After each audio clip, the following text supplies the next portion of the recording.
It's one of your hosts from Enveonline, one of your co-hosts, Azar Johnson, and where's our other co-host, man? Where's Deshaun at? Where's he at? Start the podcast without me. Like we ain't got no champions around here. This how we doing? This how we doing right here. Starting the podcast without the champion. Oh God. I guess that's why he wanted to start the podcast so early. I think he's a Knicks fan. Oh, Jesus. Shout out to my boy. Knicks, man. Knicks 2025. Shout out to them, though. How's everybody doing on this Juneteenth day? Great. Happy Juneteenth out there. Yes, I am. Oh, yeah, and happy Father's Day. Even though Father's Day was on Sunday, man. Yeah. I ain't see you since then. Yeah. Yeah. Well, we got a lot of BS to get into, man. You know. Yes, we do, sir. This nice little Jason Tatum jersey on. My goodness. The do-rag's out in full effect. Oh, I know my hairline ain't straight. The do-rag come out. Hey, Tyler, how you doing over there, man? What's up? We about to get started. We got a lot of stuff to get into, man. We do. You know, them Dallas Mavericks, you know, the great Kyrie Irving. He was 1 foot out the league, but I guess he got more aura than us. You know. Yeah, he needs to stop stepping on that logo. I know that. Oh, he's stepping on the logo. Yeah. How did that work out for him? He's 13-1. 1-13. Yeah. But he didn't win in Boston. He won in Dallas. I guess that works out great for him. You know, lighting the sage and. Let's get into it, man. Hey, yo, Ty, man, let's make something happen real quick so we can get this started. Yeah, I thought I was going to ease up on y'all. 18 banners. Shout out to Big Deuce in here. Finals MVP, Jaylen Brown. Y'all Dallas Mavericks don't play basketball like us. Yo, turn my headphones up, Ty. Let's get started. All praises, all burners, all raises, hand down. The game is all Celtics. Anything hot, we dropping all flavors. Kyrie's trash, Lucas wash, they basic. Cut the mic, man. Y'all actually thought they played basketball like us? Shannon Fry, Nick Wright, Stephen A. Smith, Kendrick Perkins, Mavs in 5, Mavs in 6. I'm going to talk about the influence of sports betting. I'm going to get on y'all later. But yeah, Richard Jefferson, a whole bunch of NBA champs that know basketball. Yeah, Udonis Haslam, I know you a hater. Earl Miner ain't walking through that door. Yeah. Alonzo Mourning ain't walking through that door, Playboy. Shout out to Emo Jimmy. I guess that's who y'all counting on to get y'all a championship with his hairdos. His hairdos is more important than the actual game. Oh, my God. Shots fired. But shout out to the NBA champion. Shout out to Big Deuce, because he's still getting criticism even though he won the championship. And we're going to talk about why. But I'm going to put this down, man. You tuned into the Enveonline podcast. We got to get it started off right. I had a few bars for them out there. You know, y'all Dallas Mavericks fans. You tuned in with your host, one half, Sonofajones. And across the table is... his very humble guest, Como Coles, Azar Johnson. How about that? So we got a lot to talk about, man. A lot of topics. Yes, sir. You know, like we started off with, very great. Today is Juneteenth. And if you don't know what Juneteenth is, it recently became a federal holiday. But I want to quickly, kind of cut into that. Although it became a federal holiday not too long ago, people from Texas as a whole, have been celebrating Juneteenth since the 1800s. It's pretty much an emancipation day when the troops came in and had to let people in Galveston, Texas know that you are free. This was a year after, quote unquote, slavery ended. So that's what we're commemorating with Juneteenth. It's an emancipation day that started in Texas, where the troops had to go to Galveston, Texas to let last known as slave brothers and sisters that you no longer need to work on a plantation. And it took 100 and some odd years to really commemorate that and make it a federal holiday. Shout out to our elder. Her name is Opal Lee. She's considered the grandmother of Juneteenth. Okay. She's a person that has been fighting to make that a federal holiday. And if you look up Opal Lee, you'll find all the information you need to know on that. Okay. And like I said, you know, happy Father's Day, man. Happy Father's So Day. I think that's important before we jump into the sports, the theatrics, the hip hop, all the topics. We got a lot to talk about. Right. I want to start this off because we're two men that have families, raising our kids, come from humble beginnings. From your perspective, from your heart, what does Father's Day mean to you? I think that Father's Day is needed. I think, contrary to popular opinion, I think it's something that is for fathers alone, period, and that's where it should stand, where it should be. It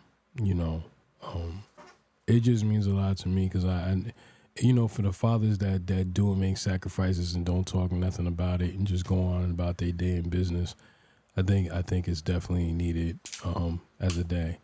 I'm not trying to be funny, but Valentine's Day ain't for us. You know what I mean? That's not for us. You know what I mean? So Mother's Day ain't for us.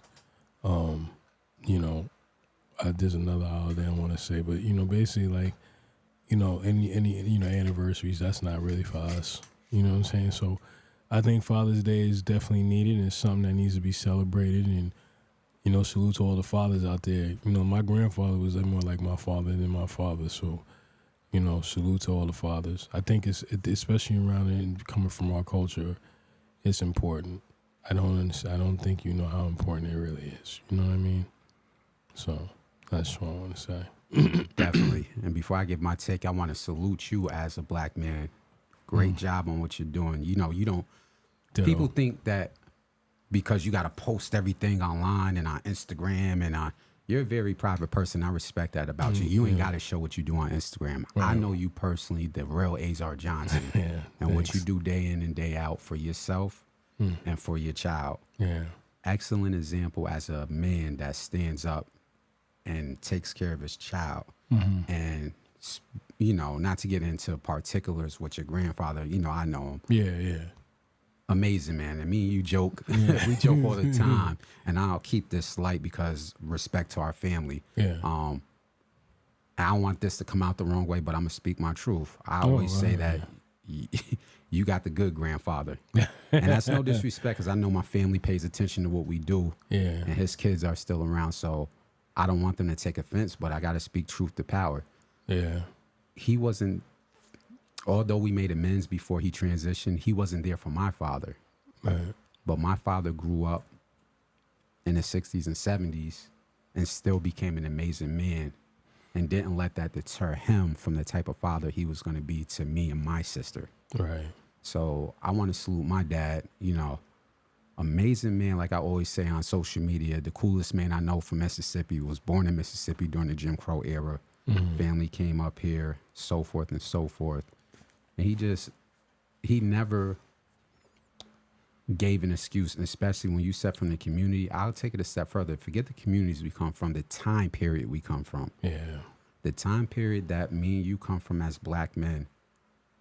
These new generations, and I'm not downplaying what they went through, is nowhere on the level of what we had to deal with in the 70s and 80s. Me being born in the 1900s of the 80s, I didn't understand it growing up. Like, I'm talking to a kid in my classroom. He's like, yeah, my dad's in jail for 15 years in the 3rd grade. And I'm not understanding it, but, as we get older, we hear the stories come out. Or, I never knew my father. Or, or, hey, my family split up, or I didn't meet this family member because of X, Y, Z. That was a treacherous period within our community. Yeah. And we got a specific person to thank for the war on drugs or the war on black people, but that's neither here nor there. I think that puts a little something extra on Father's Day for people like us born through that time period. Facts. Loaded Lux has a line on one of his battle raps where he said, "Stand up men don't lean." And he was like making it a double entendre for lean the drug and lean like, nah, we real men stand. Right. And my father always stood on 10 toes. Not perfect. I'm not going to get into his personal life or his relationships with my mother or my sister's mother. That's for them off the internet. Yeah. Not perfect, but he never ran from nothing. Right. So I can always respect that. And one thing I can respect from him is, even though that I'm older now, I'm in my 30s, there's not one time that I couldn't pick up the phone and say, Dad, I'm having this situation. Can you mentor me? Can you give me some advice? Yeah, son, yo, let's talk. What are you going through as an adult? Mm-hmm. So that's one thing I definitely am thankful for, that even though I'm an adult, he's still my dad. He's still my parent. Mm-hmm. And that gives me the strength and the knowledge for me now that I have 3 kids. I have an adult child. I have a 8-year-old and I have a little baby. You know, I call her my baby. She's 5 or 6. Yeah. For me to pass down some of the lessons that my father gave to me to those 3 kids. So that's for me a very important situation as we talk about Father's Day, what Father's Day means to me. You know, my child, my oldest, shout out to my oldest daughter. She gave me a little Celtic cup. You know, says one amazing dad. And I caught it when I went home. I was like, oh, this is the Celtic cup. Oh, this makes it even more better. So shout out to my daughter, Deja. I love you. Thank you for this. It's just little things like that. It's very important that real men are celebrated, because we see the adverse effects of when men aren't in the house and when men aren't taking care of their responsibilities. Right. Where it leads us as a society a whole, and pretty much why we're needed. So salute to all the real men out there, no matter if you're a step parent, a grandparent, an uncle, a brother, a cousin, a pastor, a basketball coach, a football coach. You play an important part in our communities. You play an important part probably to kids that you don't even know that just looks up to you. Yeah. So if you're standing on your own too as a man in your community, in your household, to kids that's yours or to kids that's not yours, or to kids that just looks up to you, happy Father's Day, man. Big salute. Facts. So before we get into the sports, something that happened yesterday, I guess we'll start off with the sports topic. We just got news that the great baseball player WIllie Mays passed away. Mm-hmm. And I really refer to you as a baseball analysis because you have a lot of information on baseball. You're really into baseball more than me. Yeah. So I'm going to say rest in peace to WIllie Mays. But what I want to ask you is, while we look at WIllie Mays' contribution, his life, and what did he mean to the baseball community, for you as a black man growing up liking baseball, growing up in that culture, what did WIllie Mays mean to you in baseball in general? I think he gives you like some inspiration. Like he was a great player. I don't think people understood how great of a player he was. Like I think that because, and let me say this, Jackie Robinson was the first player to integrate the National League, the major leagues. WIllie Mays was also the second, but WIllie Mays like just murdered the game, dog. From defense, playing in center field, the center fielder, all the way to the way he batted. And when you look at his stats, I think he's like one of the only, if I'm not mistaken, he's one of only 3 players that has 600 home runs. 660. And 300 stolen plus bases. So he's to kind of put that analogy in, he's only one of 3 players that ever do that. Mm-hmm. I think he's not appreciated because you got to remember in those times, I mean, you know, there's no real social media, TV. There's even TV with baseball. It was more radio friendly. You know what I'm saying? Than anything. But WIllie Mays was a hell of he was a Hall of Fame first ballot player. I think what was more important is that when he came from the Negro Leagues, I think he went to, was it Trenton? When I was looking it up, it was Trenton.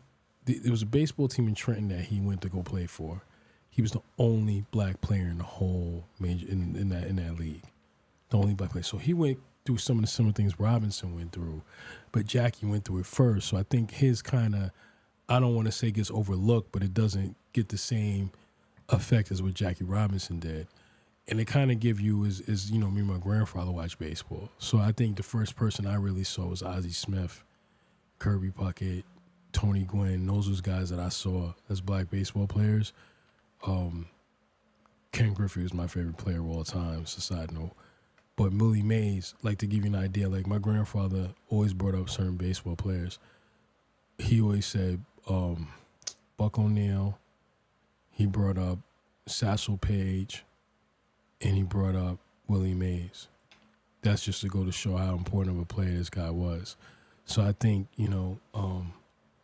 for him to always keep a cool head, for him to always play cool and be a humble dude, mind you, in the era that he had to go through, and he's from Alabama, so he went through some mess in that whole situation. I think it means a lot to just see, what he's been through and what he's come through and the appreciation. Even when he passed, like, they did a tribute in a segment to him. I don't think there's too many, especially with black baseball players nowadays, there's not really that big pusher or that big role model example. So for Willie Mays, that's extremely important. You know what I'm saying? So I think he held it down for us. I don't think he gets the recognition he should get, but I think Willie Mays is just there's just not words to put into the example that he showcased and that he lived what he led by. So I think like I said, Willie Mays is a great player, a great man. He carried himself well. You never heard anything crazy or goofy behind the scenes about him. He clearly was a good man. So I think it's kind of like it's like a double-edged sword. Like, he was a great player, but he wasn't just a great person on the field. He was also a great person off the field, and it just means a lot. And it just shows how a lot of these players, that even if you're not in baseball and other leagues, how you should carry yourself. And just think about the sacrifices that he made. So when y'all don't feel like y'all moving the way y'all moving, y'all should think about what they went through, because they had to go through way worse than what. And mind you, this is baseball. This ain't like basketball, football. This is baseball, so it's even way worse. You get what I'm saying? Mm-hmm. Well, Willie Mays coming up, starting off in the Negro Leagues. We recently just got word that they're integrating the Negro League statistics into the Major League statistics. Mm-hmm. Do you think that helps baseball players like Willie Mays and Satchel Paige for them getting their stats recognized from the Negro Leagues and having it integrated with national, I think it helps, but they were like solidified. Okay. They were. Willie Mays, to be honest with you, if he didn't have to serve, which we're going to get into that a little later. Okay. If he didn't have to serve in the war, he would have broke that record before Hank Aaron did. Mm. But you got to remember, he was 2 years removed because he had to go and serve. So I mean, Willie Mays was that good of a player. So I think when those stats come over, I think there's going to be a lot of players we're going to see and know that play in those leagues that we're going to have a whole different respect for, And he passed me, he's 93. I got to live a nice, long life. Yeah, I wish my grandfather made it to 93. You know what I'm saying? So, I don't know. But yeah, he's a great man. Great player, hell of a player. I think he gets overlooked and overshadowed and doesn't get the recognition he deserves. But I think that when he passed, a salute to ESPN for blowing it up and showcasing what type of impact he had. Because a lot of people don't. Rest in peace to the great Willie Mays. Mm-hmm. Your presence and your impact on the sports will definitely be honored and missed. Facts. So, next sport topic, the elephant in the room. What's up? The Boston Celtics, man. Oh, God. It's been a long 16 years. Mm-hmm. Last time the Celtics won, I had a little better hairline, man. I was 25 pounds slimmer. Boy, oh boy, I was acting a fool in my house. I woke the whole house up. I'm yelling, banging on the walls. Let's go. Yeah. Man, it was a great time, man. Outside of my fandom, I'm going to keep my biases to the side because I have a couple bullet points under this talking about the Celtics. Okay. What was your overall view of the matchup, or how did you view it? I think that as far as like the way the Celtics won it, or the way the Celtics... In general, anything. I think that the fact that the Celtics... I don't know, because I forgot who they got out of the East. Who the Celtics played in the East? Yeah, which is right on the tip of my head. They lost Pacers. The Pacers. Miami Heat. I think that when they played the Pacers and the way they took them down, and it wasn't like... It's no disrespect to Indiana. Indiana was dope. They just young. the kids. You know what I mean? And I don't mean that in a disrespectful way. I'm just saying they're young men. It's just like Boston had to expand, like they was ready. I think so. Once Dallas came, and it's no disrespect to Dallas, but I felt like Minnesota got cocky and they played the wrong defense. Yep. So had that been Minnesota, I don't know if Boston would won it. But being that it was Dallas, I knew Boston was going to win. I had Boston in 6, to be honest. A lot of people around me had Boston in 5. I had Boston in 6. I said, "Oh my God," because I think that, you know, with Tatum and Brown, and salute to Jaylen Brown, because there was a lot of things I was hearing, and I don't want to sidetrack, but let me just say this: like Tatum, they lost to Golden State in their prime, right? Yeah. No, they weren't in there. They were 24, 23. No, Golden State were in their prime. Okay, That's what I'm saying. So it wasn't like, you know, they were still up and coming and young. And I think what was even sweeter about this is I think Kyrie had made comments when he was in Boston saying that these guys don't know how to win, right? We're gonna talk and then about all Kyrie. of a sudden, and then all of a sudden, you leave, and every year, I mean, they went to the finals without you, got beat by a Golden State team in the prime. 6 Eastern Conference Finals in 8 years, and then they come back, you know, I think 2 or 3 years later, and they come back and they win it. I think it was a number of things. It was the free agency moves they made. It was the sticking by their 2-star players. It now adds on to the argument of what me and you always talk about is that super team thing ain't going to wild out.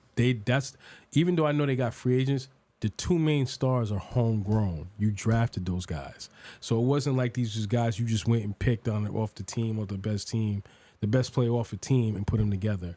You stuck with them. You know what I mean? But go ahead. I'm sorry. No, just to add on to that, and I'll pass it back to you. The 2 stars they drafted, let's be honest, I knew Derek White was good, but he was on San Antonio. Nobody was paying attention to Derek White like that until he got to Boston and started showing his defensive capabilities at being a 6'5" guard.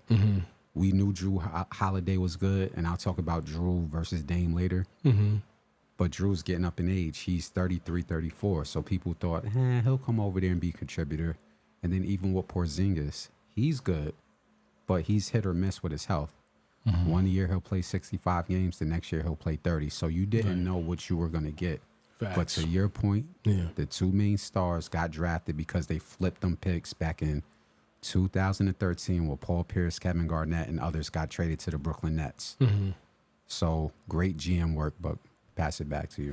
No, I think that, and let me tell you also, shouts out to, it's going to sound weird, shouts out to Ime Udoka, because he laid that blueprint, and you know, for whatever went down and whatever happened, which to me, I don't think the Celtics, I'm not going to absolve them of that, because that was real grimy what they did. But shouts out to Ime Udoka because he laid that foundation of where they're at now. It's kind of like what Mark Jackson did with Golden State, even though Steve Kerr gets all the credit. We all know Mark Jackson set that off. Okay. And if it wasn't for Mark Jackson, Golden State wouldn't have 3, 4, or 5 rings or how many rings they got. The same thing with Ime Udoka. This doesn't happen if Ime Udoka is not there those first few years. To also go into it, shouts out to Joe Mazzulla, because I think after what happened, 34-year-old black man.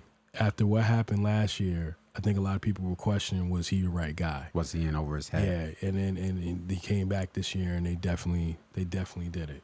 So salute to that. I think that's 2 of the key things I kind of picked up, like memorized when they won the title. You know, a lot of people looking at Tatum and they wondering, can Tatum do it, and was Brown worth all this money that they gave? But I think to me it was about Udoka and Joe Mazzulla. So there was a couple storylines heading into this from a Celtics standpoint of view. So I'm gonna add on to what you're saying. One name that we got to add in there is Brad Stevens, who was the coach, but then moved up to front office or front management, however you want to word it. Yeah. He's showing that, you needed to be in the front office and not a coach, because the moves that he's made, like I couldn't fathom how he put that together. He was trading 2nd-round picks to get Drew Holiday along with Malcolm Brogdon and others. Wow. So awesome GM work. But back to the storylines. Give me 1 second.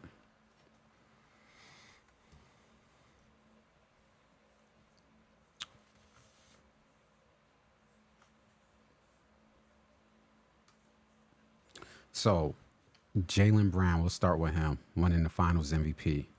As you said, people were questioning, was he worth the 300 Supermax because of how, quote unquote, he didn't have a left hand and he was turnover pro. Yeah.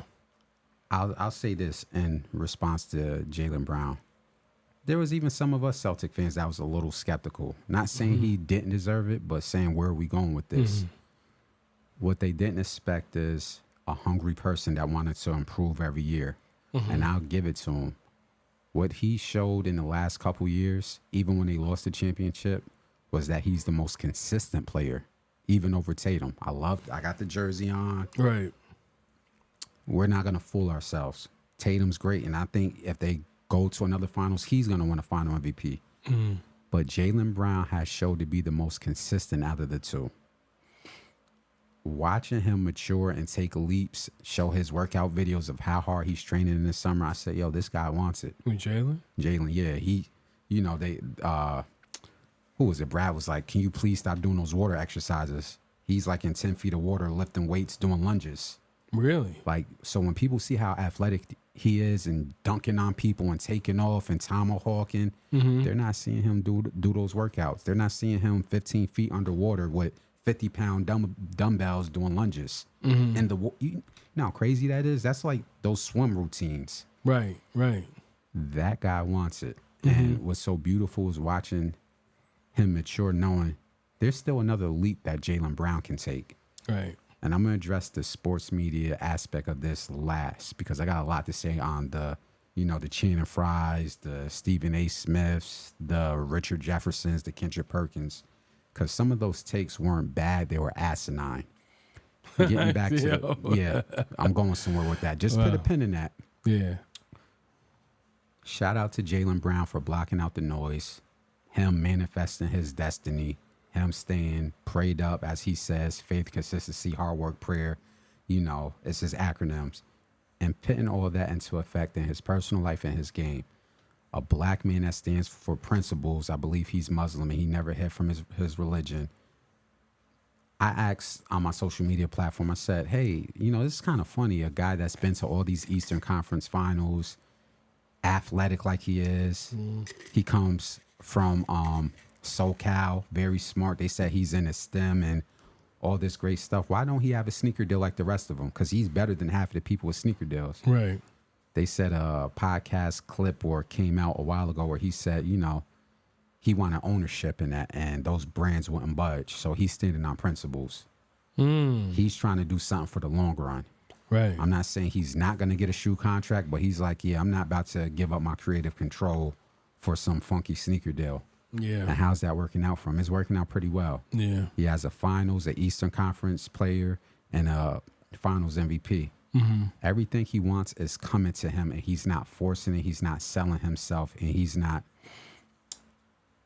how do you say it? He's not giving away his principles for a sneaker deal.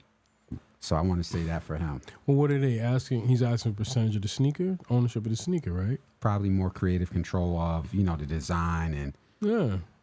Well, so why not let them have it? It's these corporations, eh? They going by what's the standard. He's like, I'm not the standard.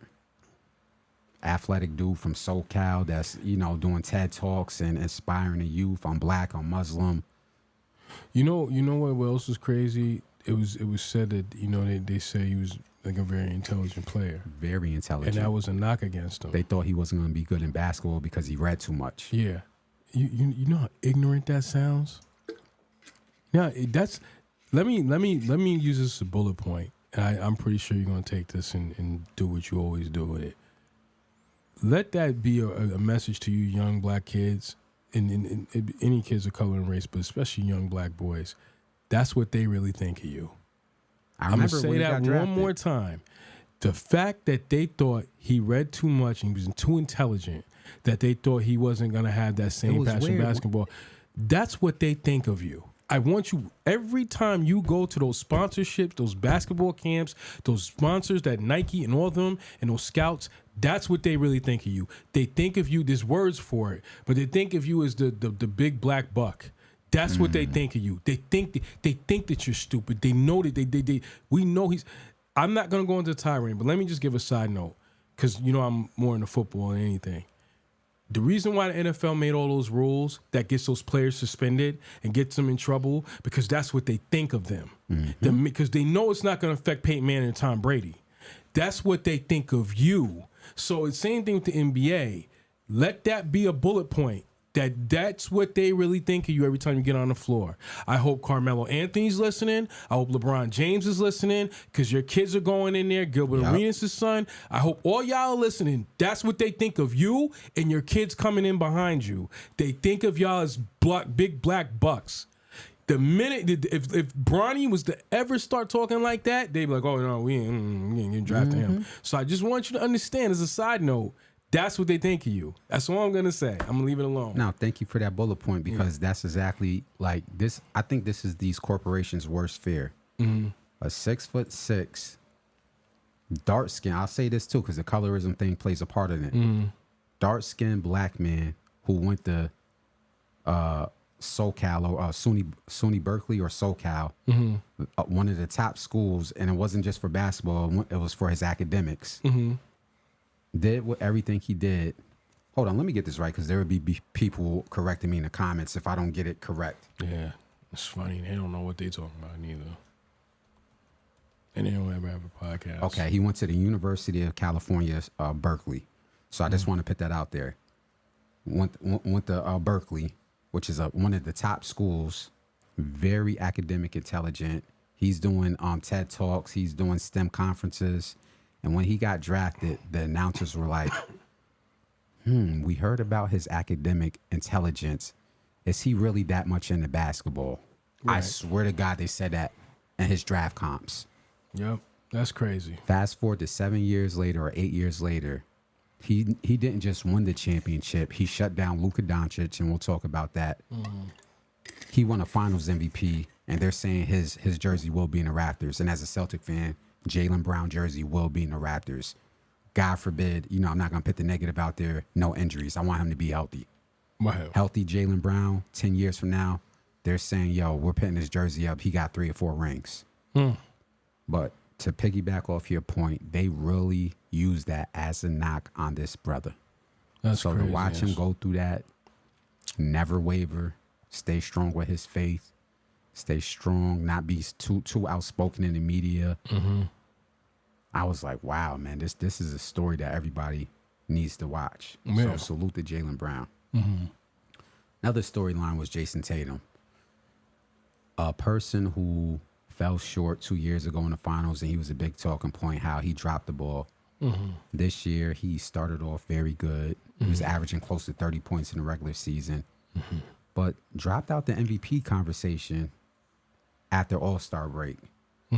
And the sports media, they acknowledged the team, but they was like, he's not as good as Shea Gilgeous-Alexander. He's not as good as this person. There was wild takes from people like Nick Wright was like, he's not in the same tier as, Paul George and others. And I'll get into that later, but watching him overcome the conversation from sports media, even in the finals and playoffs, they wanted him to be a 40-point scorer like Luka Doncic. Can I ask you something? Luka's great, and I'm not going to take anything away from him. Scores 30 points, right? How did that affect them winning? Back then, in line because he couldn't play no defense. Did you see? There was a clip going around on Twitter or wherever. They made a highlight tape of how bad his defense was, where people were walking past him. Really? There's like a 2-minute highlight clip of them saying, game 1, look at 5 people walk past, like not like do a fancy crossover. They're just like fake pivot, go to the basket. It looked so terrible. I was like, how is this your top 3 player? This would be equivalent to a quarterback in the NFL who can throw touchdowns, but he can't read defenses. Yeah. So yeah, he'll throw a touchdown, but he's getting sacked 20 times. Right. He'll pass for 300 yards, but he's losing every single game because he can't read defenses. Yeah. Anyway, back to Jason. It was good to see him overcome all the fake criticism. And I'm going to touch on y'all sports analysts because I feel it was fake outrage. They're still doing it today after the championship. Nick Wright and Chris Broussard is like, oh, he still has more to prove. He's 26 years old. Yeah. Oh, well, is he really in that top conversation with Luka and them? I don't think so. Luka hasn't won yet. He needs to sit over there until he win. Chris Broussard said that? Chris Broussard said, wow, Jason Tatum isn't in the same tier as Luka, Giannis, and Joker. So here's two I'll give them. Joker, yes. He has 3 MVPs, a title, a finals MVP, so forth. Yeah. Giannis, he has an MVP over Tatum. Right. Luka has none of those accolades. He shouldn't even be at the conversation lunch table or however you want to word it. Super facts. So watching Jason Tatum was like, yo, I don't care what y'all say. Y'all could say it's Jaylen Brown's team because they was starting that goofy stuff. Is it Jaylen Brown's team? Who cares? We won the championship. Really doesn't. Really doesn't. I thought winning was the end goal in sports. Yeah. Yeah. It's just like with me and you doing business.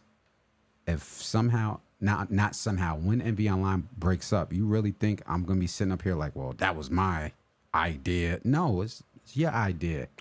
Right. We both played a part in it. Right. I don't care about no credit as long as we get to the end goal. Facts. Nobody cares. Nobody cares. That's the here. end goal. Right. So it was fun to see all those sports analysts bust a brain cell discussing who team it was. Yeah, I don't get that. That went over my head. Put a pin in it because I got a theory that I'm gonna touch on. Last 2 bullet points under this Celtic conversation. Celtic roster and winners and losers. So I'm gonna start off with the roster. The reason why I was confident in them, even if the Timberwolves would have won, was because of the quote unquote 5-out style of offense the Celtics play, which is they got 5 players that start that can give you 25 points, and it's not hyperbolic. Jason Tatum can average 27 to 30 points. Jaylen Brown averaged 25 points. We saw games where Derek Wright scored throughout the season 27 points, even in the playoffs. Same thing with Drew Holiday, and we all know Kristaps Porzingis, when healthy, gives you that. So in my head, it was like, how do you stop that mathematically? I hate to bring analytics into sports because I love to look at sports, and I hate the analytics side. But from an analytic point of view, how do you match that? True.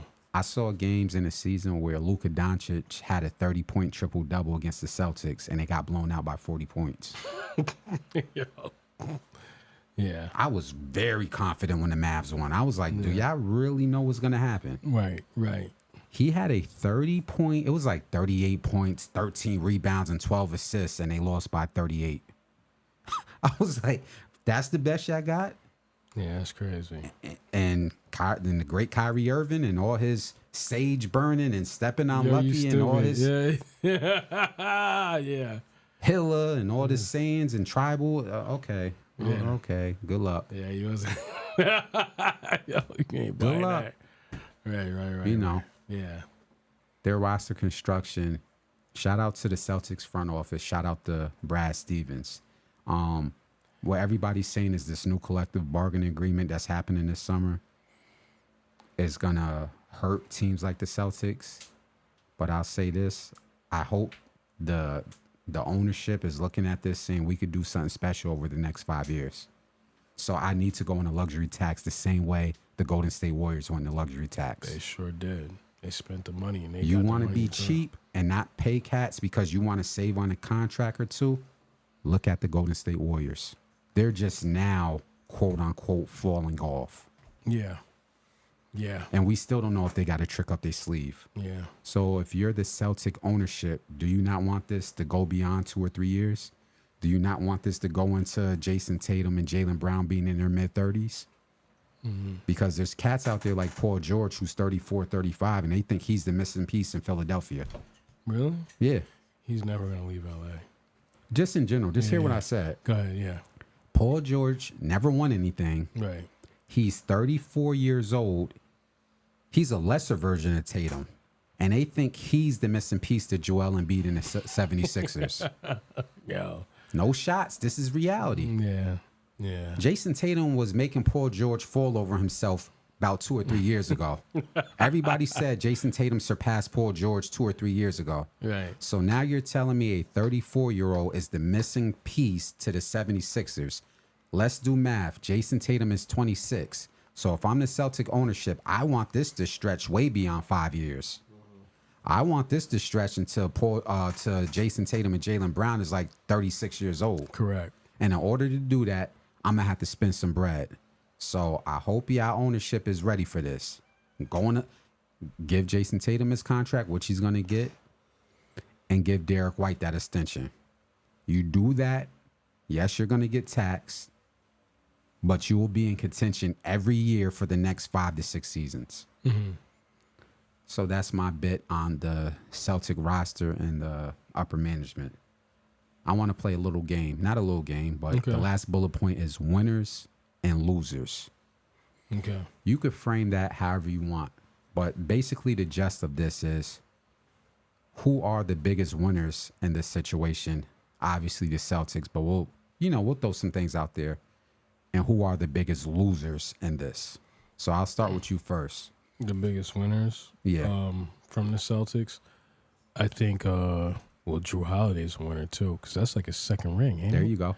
And there you go. I think you get the gist. I think Brad Stevens is kind of smart. I read this article too. I don't need to tell you this. Go ahead. From Jeff Zilgett, and he's from USA Today.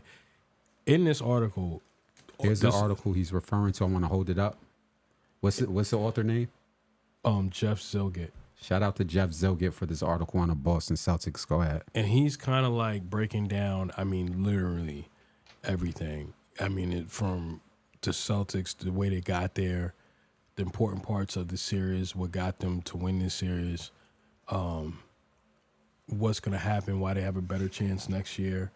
And in one particular part, he talked about Brad Stevens and the great job he did. But then he talked about the moves they're going to make, because I think Drew Holiday signed an extension to be past, so for 3 years. That's not to mention, we all know Tatum's going to get his deal. Jaylen Brown's locked up, and then I think Porzingis is still there for another 2 years, right? So on everything on the back end, they weren't just saying we're going to run it back. They made sure they kept the pieces intact that got them there. They're not looking to move on. So I think when you look at that, I think that they're the biggest winners. I think Stevens is one of the biggest winners. Clearly now, if there was any question about Tatum getting that deal, that went all out the window. So clearly he's one of the biggest winners. And I think, I said Drew Holiday. I think as far as the biggest losers, and I don't mean it like biggest losers like in a degrading way, but Luka is definitely going to have to fix some things. I think the way that you look bad defensively, it needs to be fixed. The fact that you look overweight and people are taking advantage of it. I thought that was just me. Like, he looks 20 pounds chubbier. Yeah. But he gets by people with his handle, and I get it. Yeah. But if you can't play deep, like there was plays where he would lay on the ground and people are running past and he's still on the floor 15 seconds later. Like, that's you being, I'm not body shaming, that's you being out of shape. Well, go ahead. No. I'm agreeing with you 100%. So I think that he needs to figure out, like, Luka is definitely a loser in this.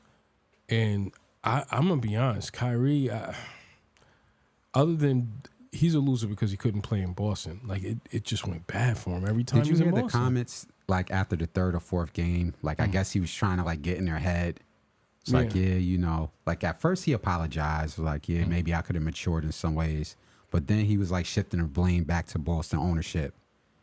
I think after game 4, he said, oh, well, if you want to go play over there, just make sure you do your research first, because I felt like I was kind of pushed out. Yeah. Oh, do your research. How did that work out for the Celtics? You were pushed out.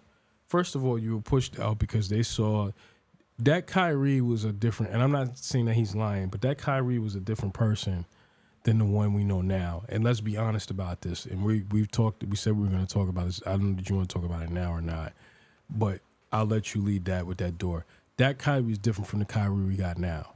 We got humble Kyrie now because everybody said this is his last chance in the NBA. Yep. You forced your way over to Brooklyn, and Boston spanked that ass. Let's call it what it was. Right. With a healthy you and a healthy Durant. So I don't want to hear nothing about.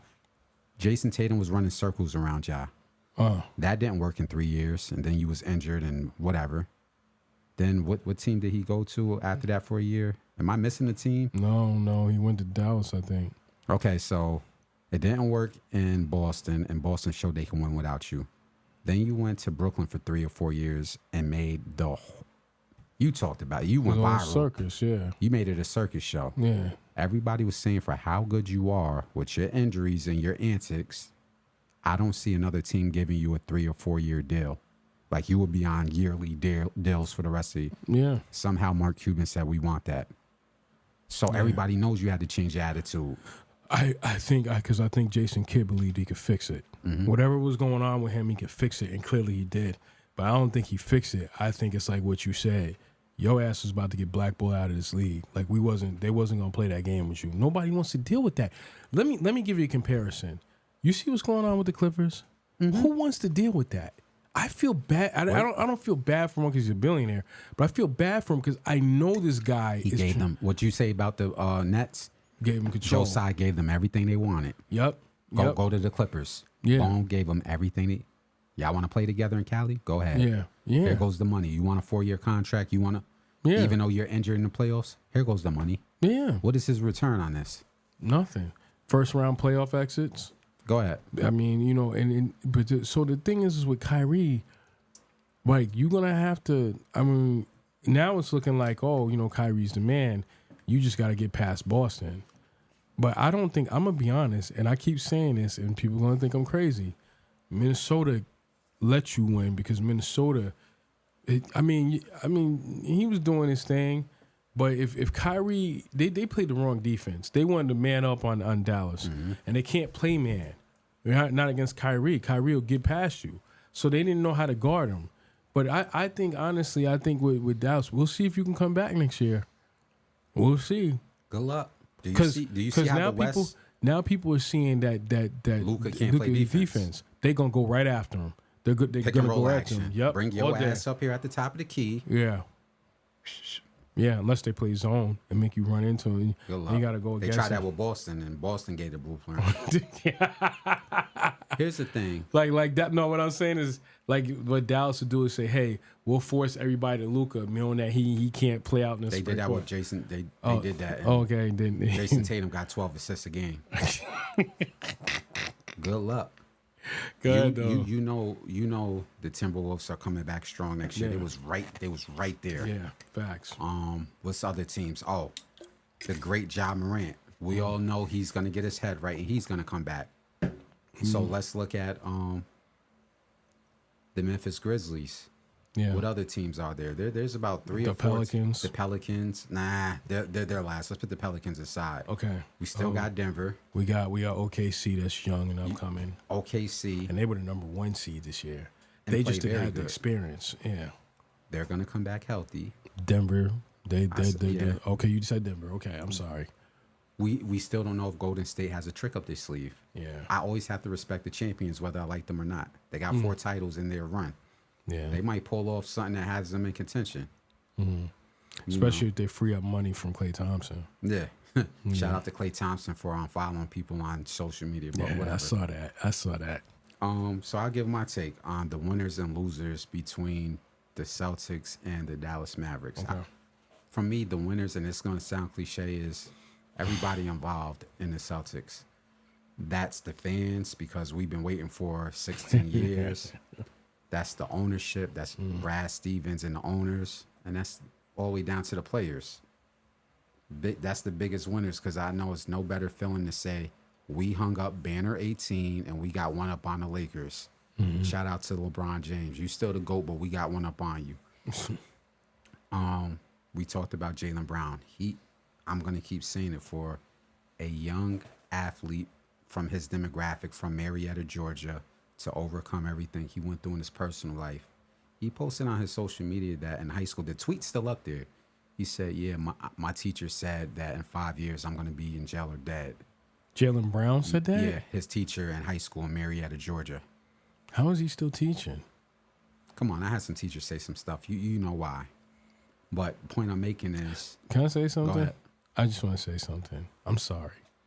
I promise you if my son ever comes home and tells me I'm going to lose my freedom, promise you that.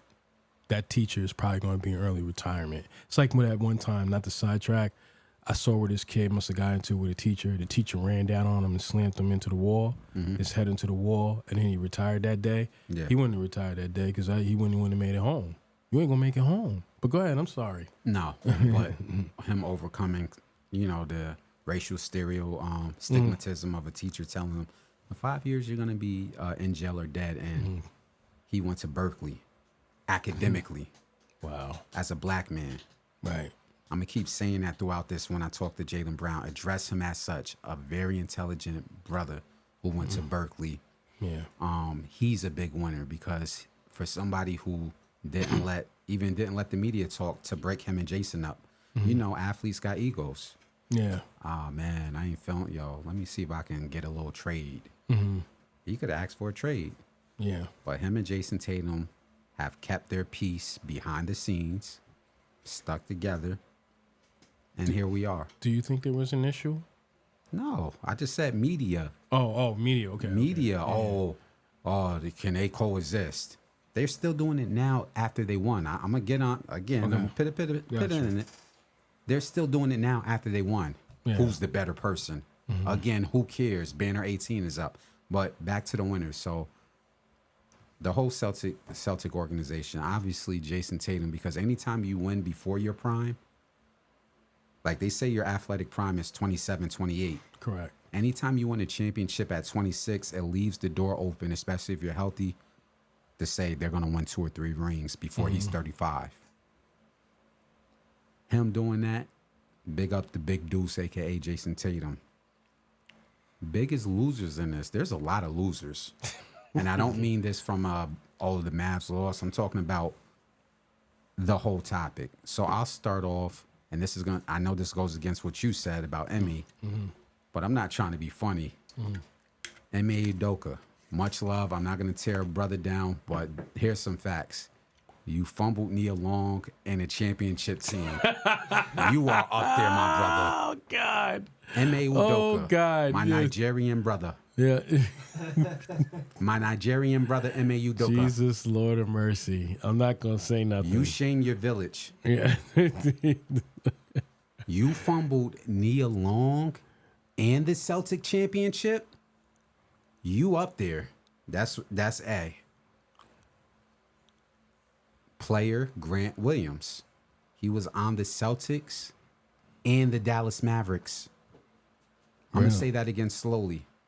He was on the Celtics and the Dallas Mavericks, and then even end up on neither one of those teams and got shipped to Charlotte. Because apparently, this is from the media. I don't know if this is true.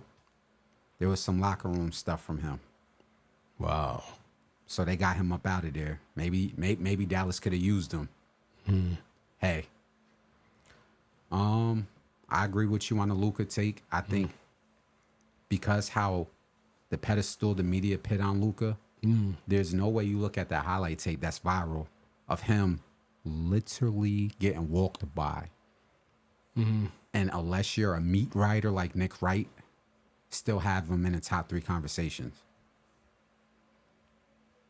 Kyrie, I don't think he's that big of a loser in this situation. You're still in the league. You went for a championship. You humbled yourself. I would say who's a bigger loser than Kyrie, and this is where I'm going to go in at, sports media. We do media on a smaller level. We're independent. We're not signed to Fox. We're not signed to anybody podcast. Disney. We're not affiliated with no players, no sports analysts. We know that journalism integrity is important. Like sometimes I got to put my fandom to the side and keep it real. Even about I did that before about the Celtics. Yeah. And people were like, "Oh, you're not a real fan because you're going hard on them." No. If I'm not going to give constructive criticism, then I can't be fair and partial as a sports journalist. Why am I saying that? When we watched, if you watch any of the ESPN segments before the series, they went to massive amounts of media members. The Kendrick Perkins, the Stephen Smiths, everybody. Who do you think is going to win? They got a clip of this. Everybody's like Mavs in 5. Bugging. Everybody's entitled to an opinion. Go ahead. With the exception of Molly Curran. I hate to say it, but yes, Molly was the only one that picked the Celtics. Yeah, shout out to Molly Curran. Everybody's entitled to their sports opinion, but when you're getting paid hundreds of thousands of dollars, it has to make sense. I'll give you an example, then I'm going to go in on a sports analysis. You like football, you know football. This is equivalent of me saying, well, I like Coach Prime's son. What's his name? The young. Shador? I like Shador Sanders. He's gonna come in right away and blow right past Lamar Jackson because he's cooler. How does that sound? That sounds craziness. Sounds foolishness. It sounds foolish. Yeah. And especially if I played football before, you would say, Deshaun, you played football before. That doesn't even. That's not even biased. That's asinine. Yeah, it's crazy. Yeah. He's cooler. So I'm listening to Shannon Fry and Richard Jefferson, who's an NBA champion, who played, 17, 18 years in the league. And when they started their segment and talking about the Mavs and the Celtics, it wasn't that they picked them. It's like they showed their hand.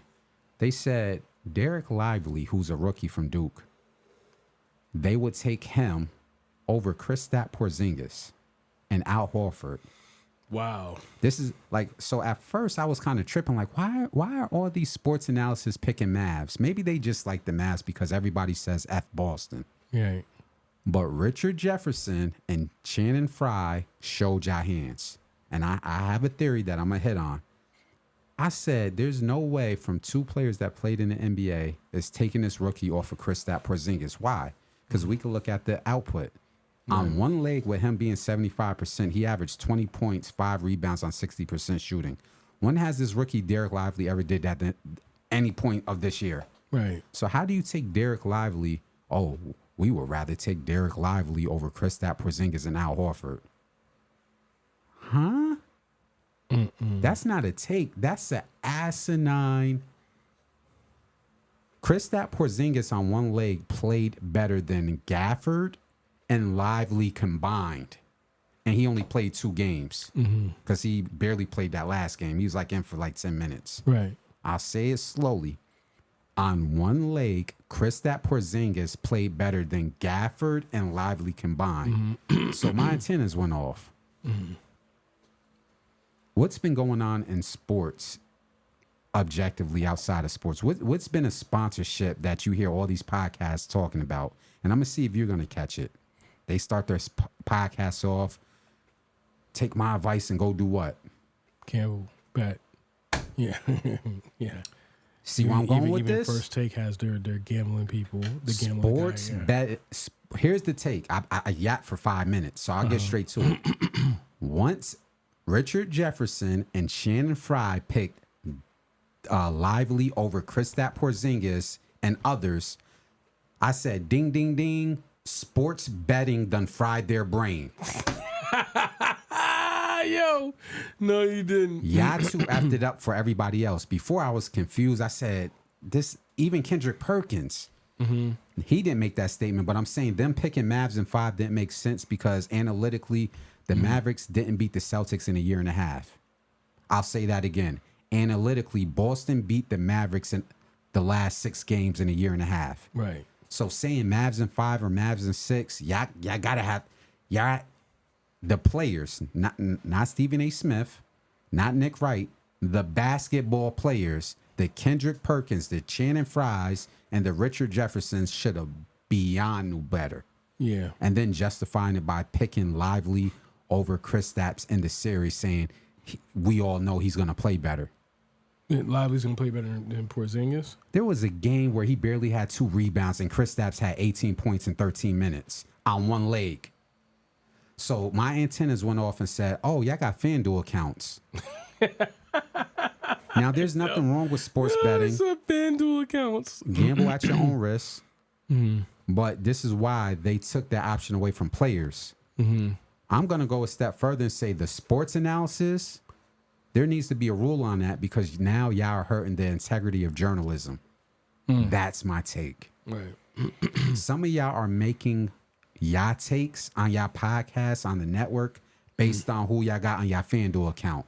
Who's on the over, who's the money line.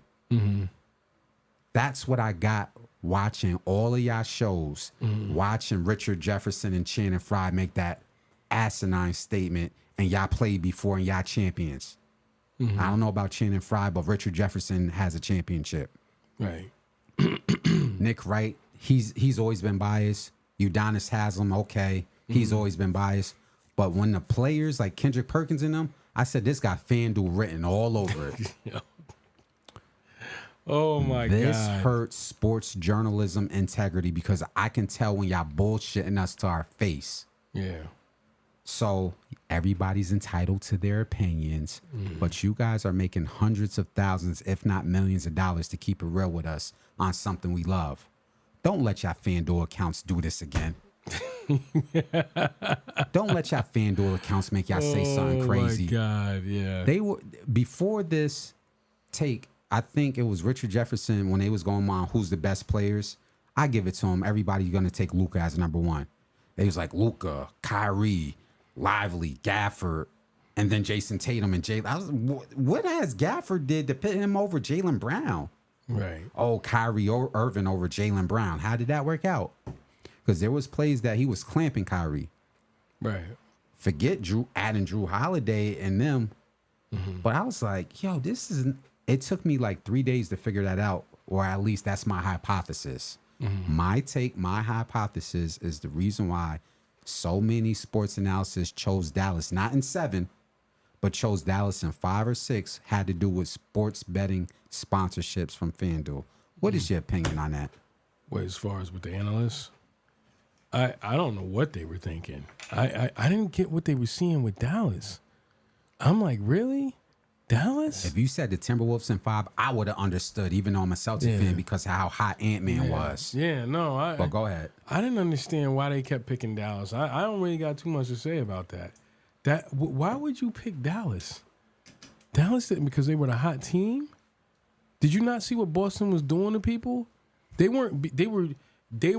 swept Indiana in their prime. Like Indiana's young in their prime and like to run up and down the court. And they ran right up and down the court with them. Indiana had a better offensive rating than Dallas. Yeah, that's what I'm saying. So what they did to Indiana, what they did to who am I missing? They did to Dallas in the regular season. But not to mention Miami, what they did to Miami. Who else did they play? I don't know if it was Philadelphia without Joel Embiid. It was somebody. Yeah, I'm sorry. The Cleveland Cavaliers, who had Donovan Mitchell for 2 or 3 games, and then Donovan Mitchell got hurt. But they got all these young teams in their prime, and they kind of like dominated in a way like, not that the teams weren't good at playing, but they young guys like that, they'll like win 1 or 2 games. They weren't even doing that. So if they were doing that. What did you think Dallas was going to do? What did you think they was going to do to Dallas? Games. Well, yeah, what do you think Dallas was going to do? Dallas in 6. Nah. You got to remember too, man. I don't know. Let me say this. Dallas will get better next year. They will. They'll try to figure out how to get back. Somebody's getting traded. But I don't know what those analysts were thinking. I remember Stephen A. Smith said that I think Molly was the only one. She was the only one that saw that made common sense, and not to like give her all the props, but like she asks us great questions and she has a great outlook on things. But she was the only one that picked the Celtics. She was the only one. Andrea Carter did too, but she was there like after the series had started. Yeah, I'm talking about before all that. Started, yeah, Molly was the only one that was like, "Yo, I got the Celtics in 6." Shout out to Molly for using her sports analytics head and not thinking with her FanDuel account. Celtic fans, salute you, Molly. Because you were the only one up there with a brain. Oh my God! Not Udonis Haslam, not Kendrick Perkins, not Stephen A. Smith. So big salute to Molly from the Boston Celtics. We appreciate you for actually thinking up there. Oh my God! So let me ask you straight up. Do you think, because the players get affected by sports betting, Michael Porter Jr., his little brother, got kicked out the league because they found him for sports betting. He was on the Toronto Raptors as like a bench player or whatever. Do you think that sports analysts who have to have a certain level of integrity to give us a great product on air, do you think there should be rules and restrictions from them doing sports betting? Because clearly something's up. Yeah, I think so. I mean, Doggy does it from Mad Dog Radio, from Stephen A. Smith's show on Wednesdays. He be doing it, but I don't think he holds any weight on that. I think he just makes bets, like not FanDuel. I think he just makes bets like how I like old school bets, like how I make old school bets. I won't get into that right now though. But long story short, what I'm saying is, there needs to be something held accountable, especially if you're like looking for some fantasy points or FanDuel or whatever, man. That's not Gucci at all. That's not. So I'll end this segment because we're he's calling him out. Yeah, he's calling him out. We're like north of 45 minutes on this. Okay. But the analysts are already starting saying, "Oh, I don't see how they will repeat next year or even in the future." Mm-hmm. Oh, the East is going to get stronger. I'm pretty sure you heard that. Here's my problem with that take from the sports analysts again. Mm-hmm. If you look up the record with, let's say, the Celtics versus Philadelphia, the Celtics have beaten the 76ers, healthy, unhealthy. I think they're like 3-0 against the playoffs in them. Okay. With the Bucks, they beat the Bucks twice. They lost once and beat the Bucks twice. With Kyrie, no, I think both times was without Kyrie or whatever. Or after whatever, I just know they beat them twice. So they beat a healthy Giannis twice. Outside of Embiid and Giannis, who are the players in the East that are going to give them trouble healthy? Because I hear people talking about the Miami Heat with the great Jimmy Butler. Who's going to give Boston a problem? It ain't going to be Miami. It ain't going to be Miami. I would have liked to see what the Knicks look like healthy with Randall. I do too. I want to see, and I agree with you on that. Yeah, I want to see what they Knicks look because like. their defense and their rebounding. Yeah, I want to see what it looks like with them. I think Indiana will be back, but Indiana's got to figure it out. They can't just keep running up and down the court. They just signed Siakam to a 4-year extension. Yeah, they got to figure that out. Something's got to change with that, because as much as Indiana likes to run up and down the court and all that, when you ran into a team that was just it's kind of like the equivalent of, I like to talk football. When Chip Kelly came to the NFL with his offense, that worked for only a certain amount of time, because it's not like college where you got corners that are scared to run that offense. There's corners in the league that like to run with you when you want to play an offense like that. So when you want to run your offense and say, let's spread it out, there's corners like Richard Sherman. There's corners like Deion Sanders. There's corners like Chris McAllister. There's corners like Bubba Franks. There's corners like the Ravens cornerbacks. They like to run too. That ain't gonna work. Good luck with that, but that's not gonna work. So it's the equivalent like with Indiana. You like to run up and down, and that it scares a lot of teams. But to a team like Tatum and them, that don't scare them. To a team, to be honest with you, with New York, if they'd been healthy, I don't know if that would have really been an intimidating factor. Honest, a healthy New York with Randall. Right. So it's cool. You're gonna have to learn how to control and manage the game and do it. So, but not to sidetrack, but I do think Indiana will be back. The question is, what are you going to do to take the next step? You get what I'm saying? You took the step that was necessary because nobody saw you coming. Next year, everybody gonna see you coming. But I think right now, if Embiid, depending on what's going on with his leg, I don't really even see Philly in New York. It depends on what's going on with his leg and what move they're gonna make to help Embiid. Because did you see him in Game 3 or Game 4 when they had him up there in the announcers and he was like looking at Paul George like, yeah, we got to get better in the off season. Look, if I'm not correct, you had a healthy James Harden over there for what, 2 years? Is James Harden still? I forgot where James Harden plays He's in the for. Clippers, man. Okay. Yeah. Oh. You had a healthy James Harden over there, and Boston spanked y'all then. You got Tyrese Halliburton. What is Paul George going to do over there? You don't think James Harden is better than Paul George? Do I think James? Yeah, I guess. Like, either you're going to be healthy in the playoffs or not. Yeah. I forgot something. Going back to the winners and losers, I totally forgot this. One of the biggest losers outside of Ime Udoka fumbling Nia Long in the Celtics. Oh, God. Yo, he's not going to stop talking about that. Shout out to my daughter for this cup. Oh, God. Jesus. Is the Milwaukee Bucks, because they traded or gave away Drew Holiday and sent him over there to the Trailblazers to get Damian Lillard. And the Celtics threw some draft picks and got Drew Holiday. Wow. And you got Dame time. And the clock is ticking on Damian Lillard. Yeah. So the biggest loser, in my opinion, is the Milwaukee Bucks for handing the Celtics Drew Holiday. And he's locked up over there for 3 years. But even more specific is Damian Lillard. You never won nothing. You never won a conference final. Yeah, you got them logo threes, but you're not a winner. And if you don't win with the Milwaukee Bucks in the next 3 years, people are going to say you're done. Yeah. People are going to pitch you way below the Chris Paul category. Because even though Chris Paul hasn't won, we know he's a Hall of Fame point guard. Right. You're nowhere near the level of Chris Paul. So shout out to you pointing at your wrist and talking about his Dame time, but it is Dame time. It's time for you to win something. Shout out to the Celtics, man. Yeah. It's been a long 16 years. Shout out to Jaylen Brown, Jason Tatum for not letting the media split them up and not let the egos get ahead of them. Shout out to the fan base, the social media. Shout out to Brad Stevens. Shout out to the ownerships. Everything Boston Celtics. Bask in your glory and troll up on social media. Give them hell. Every post y'all make, you know, we giving y'all hell out there all summer. Yeah. Salute to the Celtics. So that was the long Boston Celtic take. We're going to keep on sports. We got a WNBA discussion. Wait. I want to talk about, did we talk about the super teams? How that's an end of an era?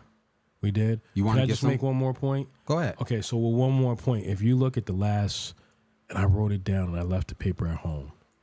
The last, with the exception of since LeBron has won with the Lakers, the Golden State Warriors, the Milwaukee Bucks, the Boston Celtics. Oh my God, there's one more team I'm missing that won the title. It was Milwaukee, Boston, and Golden State. Golden State. The Raptors won in 2019, but that wasn't really a super team. They just added Kawhi Leonard. It was all built on what they built it on. Yeah. Point I'm making is all those teams were built from the ground up. So all these super teams are now failing. Phoenix failed. Phoenix's biggest failure. The Lakers have failed. We're tired of listening to. They're going to they won that bubble championship, and the Lakers won that end season championship. They was holding up a trophy because they won in January. And then the thing about it is like, and this is where I'm going to go with the Lakers on the super team thing. So AD comes. And after the way he handled that whole situation, just from the outside looking in, trying to get out of New Orleans, you got a black coach on top of that fired. Then because of the way he was handling New Orleans, right? Because nobody acts like they caught amnesia about that. You get to LA.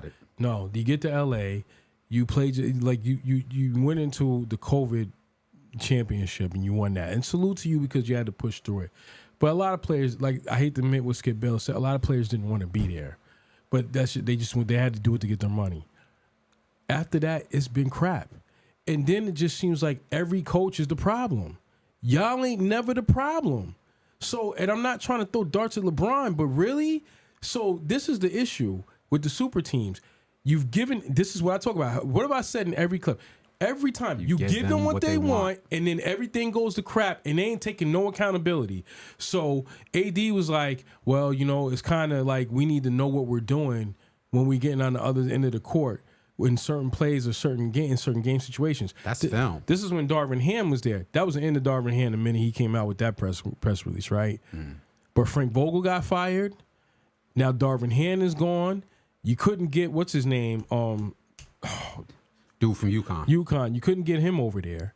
So Shout out to him because he's so honorable. And let me tell you this: you're not going to get a coach like that to lead that program, making him the 6th highest paid coach in the league. Are you out your rabbit ass mind? And they wanted to pick his assistant coaches. That's another thing. So my whole thing is at some point there's somebody in there, and this every time I'm looking at a super team, there's a majority of issues. It is between the coach is the first one to catch wind of it. He catches the whole L. And then it's like the GM, which is Pelinka, something he's not doing right. And then LeBron and AD just keep blaming everybody. Everybody keeps switching, but certain people. At some point, you got to look at the person. It's like what I used to talk about with certain football situations. Like, you keep switching on these coaches, but there's one player staying there. It clearly ain't the coaches. The point I'm making is like with LeBron, and now they're talking about the thing about drafting his son. Really? Really?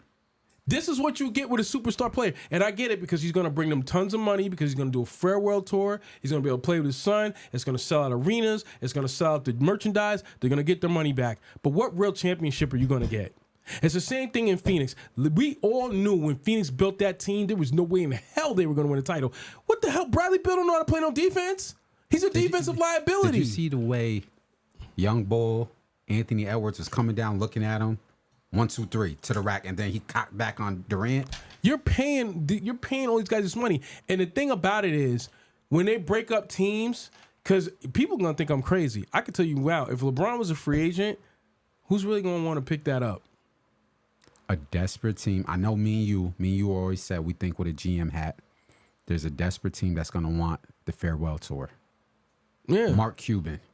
Oh, if we get LeBron over here, we're going to force him to play with Luka Doncic and Kyrie, and it's going to be the craziest storyline. Okay.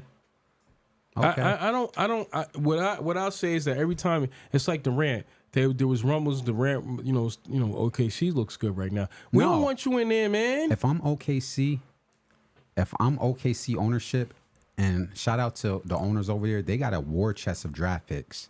See, people laughed at them. Yeah. Sam Presti collected 1st and 2nd round draft picks that don't run out to like 2029. Yeah. I'll say that again. So not only do they have Shai Gilgeous-Alexander, who's in a top MVP discussion, who's going to take a leap. You got Chet Holmgren, and you got all those players around, and you got a war chest. I'm not giving that up and gutting our team for Kevin Durant 2 or 3 years for a farewell tour. Yeah. And you made your bed. You made your bed, Kevin Durant, and it's no disrespect. He's still going to go down as a great player. Oh, facts, yeah. But if I'm them, I let Phoenix crumble from the inside. I let Phoenix, y'all gave that man with a no-trade clause, Bradley Beal, a contract. Y'all picked up his 4 or 5 year contract. That man's 30 or 31, meaning y'all got to stick with Bradley Beal, no defense, 6'3" self for 5 years with Devin Booker. I know you heard the rumblings about New York trying to figure out how to get Devin Booker. And now he went out. Now, you see what I'm saying? He's the only one I will respect if he wanted to leave. But see, this is the thing with the super teams. It don't work, and they all want to run. They go running. Well, we went out. Oh, now you went out? Who's a bigger failure, Phoenix or the Lakers? Lakers. Because this is like this is like the third coach. What are you doing? That's why Tyronn Lue didn't want to go there. And the only reason why he's not getting past is because Ballmer keeps co-signing these Kawhi Leonard's broken ass every time. So now you're going to think about hiring J.J. Redick. I can tell you now, I swear to God, if we had billions of dollars and brought in an NBA team, we can't do no worse than what they're doing. Nope. We can't. Why would you want to deal with that? The same thing with Kyrie and Durant when they was in Brooklyn. They all wanted out. The minute it didn't work. He was sitting up there talking throwing about a coach under the bus. We should be included on management meetings when Kyrie said that bull crap. Yeah. Go ahead, man. Yeah. I'd be like, did you see your check you got today? Because I don't really want you in no management meeting. Not to be funny, we let somebody in when we first started this. We let somebody in management meetings, and they were a bozo and a clown and a disgusting piece of trash, and they had no business being in there because their mindset was just ghetto-fied all over the place. Point I'm making is you do not let somebody come in there, run the joint with your team, and the first thing they do when all the things collapse is they go running and blaming everybody else. They'll blame the management, they'll blame the coach, but ain't nobody taking no accountability. So Darvin Ham is the problem. Mind you, you couldn't even, y'all played Denver, but did you see what Minnesota did to Denver? They destroyed them. And it's Jokic, right? Yep. Jokic was tired. They wanted to smoke with Jokic. They put their bodies on him and like, yo, what you gonna do? We know you just as tall, but we gonna beat on your ass every time you come down here. AD tried to D him, he couldn't do it. So if I was Darvin Ham, I'd be like, oh, you don't know what we're doing? You know, it's funny because when I see you playing Jokic, you can't do nothing anyway. And clearly that's why I ain't got a job. These coaches got like a lot more respectability than I do because I know your monkey ass ain't talking. You won a title. You won a title during COVID. You ain't never won nothing past that. In New Orleans, you didn't win nothing. You ran a black coach out of there, and now you in LA and you ran another black coach out of there. You don't ever need to talk. Why don't you go? And now Reddit comes in, so I want to see who you're gonna blame then. And he's supposed to be your future when LeBron retires. Really? That is your future? Man, I wish I was a GM. I'd be laughing. I'd be like, yo, we're going to ship your ass up out of here. Just whoever wants him. Give me some draft picks. Whoever wants this guy, take him and please go. Because he can't, I don't want to care. What's crazy is this was as healthy as he ever been. And you still got knocked out the first round. And still got knocked out the first round. I think he played 70 games this year. And Minnesota's another team. Built their team. And they mollywopped the team you couldn't even beat in the first round. That made you look like banana pudding. Bottom line. You know, we got a Juneteenth fact, and I don't want to miss this before we go to another topic. Mm-hmm. Today is Juneteenth, June 19th. There's a Juneteenth fact for the NBA. Shout out to Monty Williams. Yep. Monty Williams got fired on his day off. Due to incompetence from the Pistons. He got thrown in a bad situation where they did some crazy things roster construction wise, and he's the fall guy. Here's the funny part.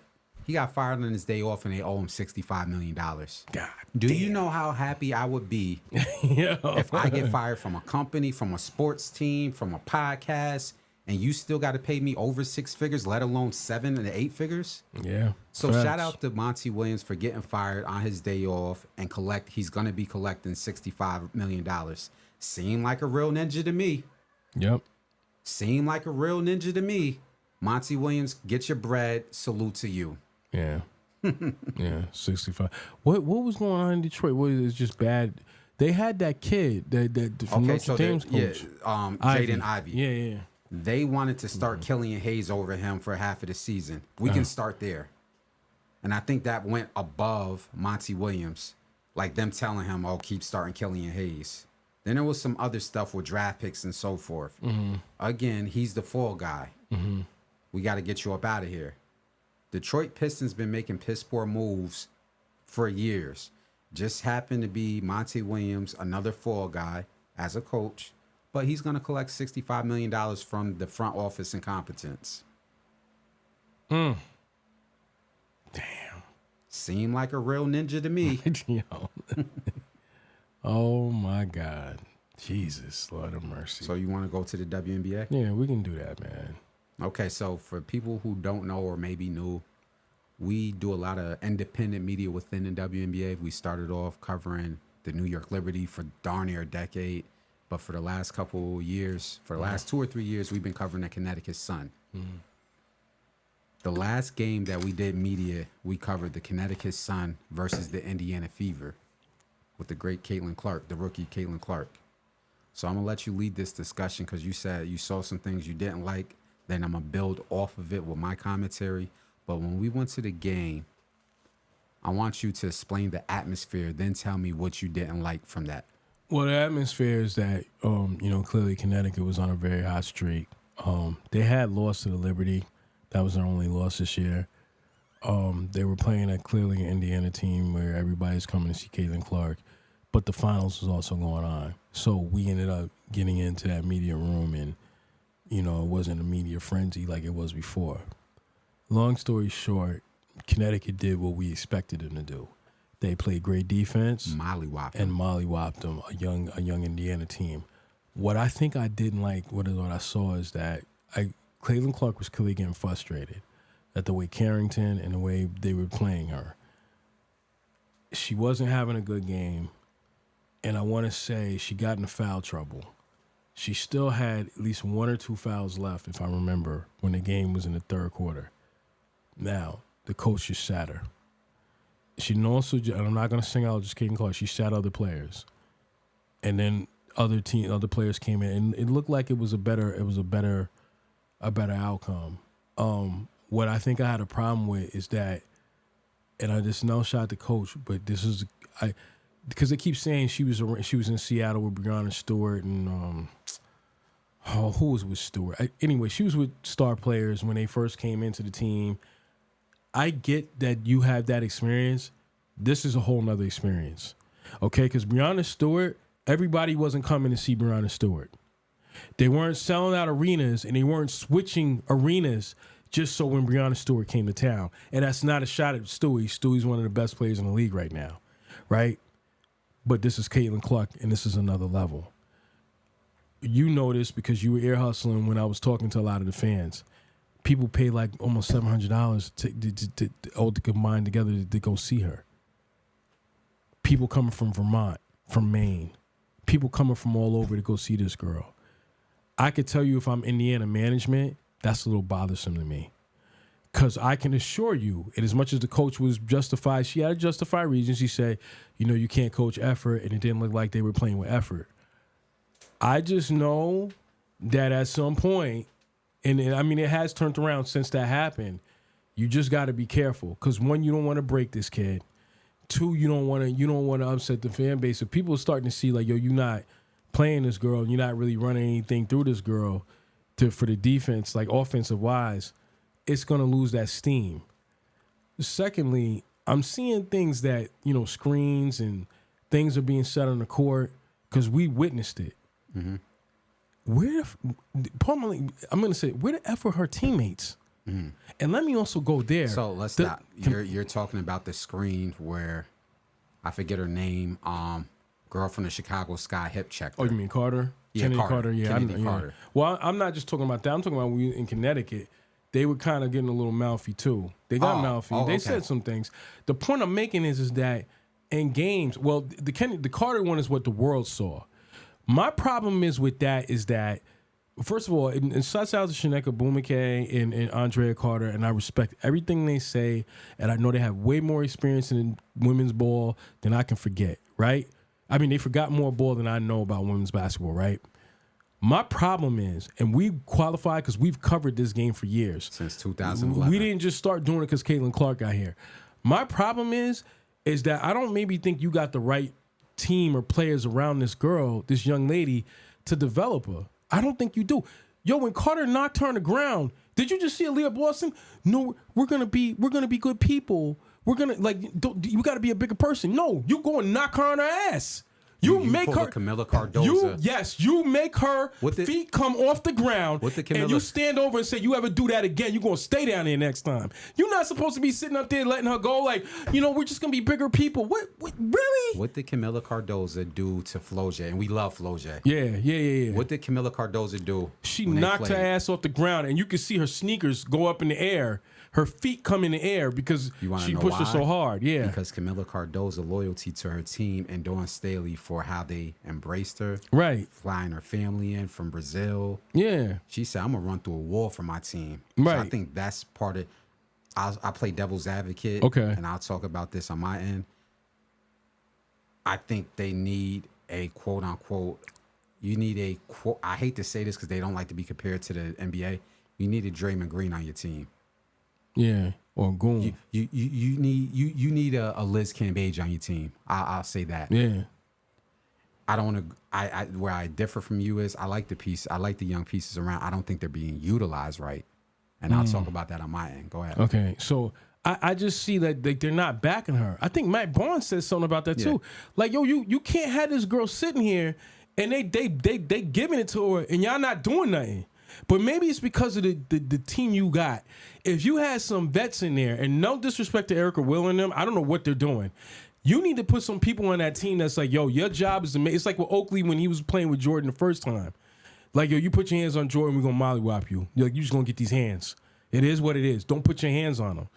Like, and same thing when he was in New York with Ewing. You can't do that to Ewing. Oakley will get you.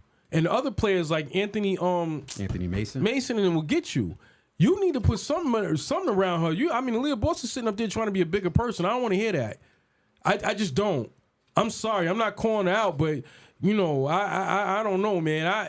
Maybe it's because I'm hearing rumors that not everybody in that team is really all of the Caitlin Clark thing. And I get it, and I don't really care.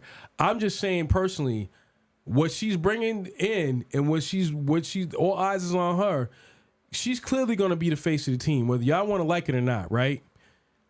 There needs to be a message. It's more than just the coach sitting up there in press conferences talking about, well, I don't really like it. No, you send a play out there and you tell her, yo, the minute you start seeing it, because we've seen it in games. We saw in Connecticut, there was a little chippy things going on, but ain't nobody saying nothing. There ain't nobody being like, yo, who the F you talking to? Like, yo, you want me to hit you with this basketball? Keep it up. This ball's going to go flying right upside your head. Like, you think I'm playing with you. It's not going to be a game. It's like, so hear what I'm saying? Like, they're not really doing anything about it. So I don't know what the problem is. I don't know if they think that they're just showcasing how to be a better role model. I don't really care. The point I'm making is you don't let her get knocked to the ground. The minute Cheney Carter, the next time, because I know they played again, the next time that would have happened, I'd have just told Carter before the game, I promise you, you're not gonna finish this game. If you put your hands on her, I promise you, you're gonna finish this game. Because I know how social media works. Yeah. Social media will take this clip and edit it as two black men threatening quote unquote violence in a women's sport. No, I know how social media works. Uh-huh. We're speaking from the player point of view, meaning we're speaking as if we were Aaliyah Boston and Erica Wheeler. Yeah. As women, what would we do as competitors that way before somebody takes this clip and try to edit it? Yeah. Nice try. Like Melissa Smith on them, like, yo, go mollywop them. Like, yo,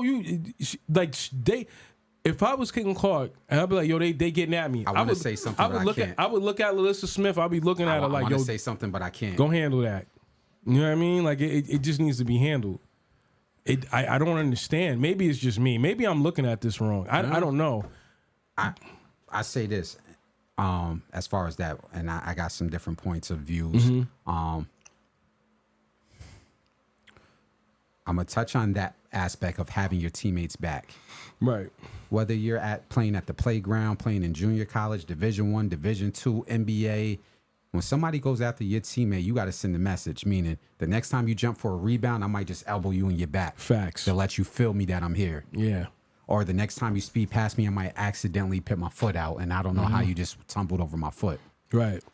And then you're going to think, like, maybe next time I shouldn't do X, Y, Z. So I'm with you on that. Yeah. What that's gonna do for Clark is, my teammates got my back. Facts. So if y'all want her to get more confident on your team, I hate to say this, as a player, somebody gotta take the L. Yeah, that's what I'm saying. That's the nicest way I could put it, so social media won't twist my words up. Yeah. One of y'all gonna have to take a L. Soon as somebody go jumping for a rebound, they need to go flying. Right. Yep. And then you look at them and say, well, what you want to do? Yeah. Yep. I'll leave it there. My take differs a little bit on the coaching aspect. So we were covering the Connecticut game. The coach subbed her out, and I get everything from your point of view as far as the marketing side, selling tickets and keeping up with steam.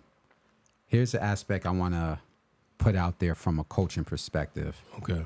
So the reason why I'm in agreement with her being benched, it wasn't just the bad game, the turnovers, the lack of defense. That's going to get anybody benched. Right now, they're turning it around, but that coach isn't getting credit. See, when things are going bad, she's going to take all the blame. Right. That's a good point. That's a hell of a point. You hear all the social media experts, yeah, she's going to be out of here after this year. They're going to get rid of her for Caitlin Clark. I think they are. So she's going to take all the blame. So if I'm the coach, I'm darned if I do, I'm darned if I don't. So let me coach the way I need to coach so that the players respect me. Just in case I get let go, I build a positive relationship by not showing favoritisms. Right. Here's what I'm going to go on this about her getting benched. Right now, after they turned around, I think Indiana's in the 8th seed, meaning they're in playoff contention. Do you want to coach effort in the beginning of the year, or do you want to be stumbling around in the playoff series saying, why isn't this person rebounding? Right. Why isn't this person getting back on defense? Right. What do you think is going to make the coach look more bad or worse, or however you want to word it? Right. Her getting in Caitlin Clark's behind now versus trying to coach a debacle in August and September. Yeah, getting Caitlin Clark's behind now. So take the L now because something is clicking in that team. Mm-hmm. I like the players they got around her outside of the stuff that you name. I think they need to be used a little different. I think Caitlin Clark needs to play more off ball. Mm-hmm. I think they need to run a quote unquote depending on the matchup, depending who they're playing. I think the Indiana Fever will really benefit from playing positionless basketball. I'm going to say that again. Basketball heads know why I'm going to say this. Depending on the matchup, I really think the Indiana Fever will benefit from playing positionless basketball. I'll give you an example. Since Caitlin Clark handle isn't as strong as a Paige Becker's, and teams know when she brings the ball up, they're going to attack her. Yeah. Why not have Nalissa Smith bring the ball up? She has handle as a 6'4" person. She can bare minimum get the ball across court and maybe attack the rim. And then now if that defense starts to collapse because Nalissa Smith is bringing it from end to end, who's going to be open at the 3-point line? Caitlin Clark. Yeah. So, and Mitchell is she's a problem. Handle, all that. I know y'all want to make Caitlin Clark the attraction. Start seeing what matchups y'all can heavily play her off ball and how she responds. Because sometimes she stands in the corner. We seen that too. Yeah. Yeah. But if you can play her off ball and get her to buy in certain games, you'll see the offense starting to change. That's just me looking from the outside in. I'm not a coach, so I don't want people to think I'm coming off as I know more than a coach. But that's just my opinion on that part. I think there's a lot of things happening outside of that with the other rookies. Yeah. Shout out to Angel Reese. Shout out to Camila Cardoza. Prayers up to Cameron Brink from the loss from the Sparks. She just got diagnosed with a tear ACL. Damn. So Cameron Brink is out for the season. I wish her a speedy recovery. Is her name pronounced Pilly from Minnesota? Yeah. Pilly and a lot of other rookies are bringing the attention that is garnering. We saw rappers show up to Angel Reese's game saying, I'm here just for Angel Reese. Yeah. Lotto came and so forth, G Herbo. And so the rookies are doing what the rookies are going to do. Right. I like to see the growth, but how do I say it? I get the fandom. I get all the fandom. We were there. We witnessed it firsthand.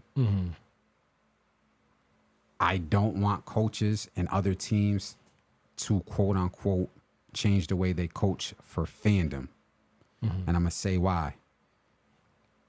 For the new fans that just getting into it, me and you've been covering it, beat writing or doing freelance journalism since 2011. The league is evolving, and over the next 2 or 3 years, do y'all see the draft class? It ain't just Caitlin Clark. We all know who's coming next year with Paige and more with Paige. With Fudd. AZ Fudd, Alyssa Morrow from LSU? Yeah. Flosion, yeah.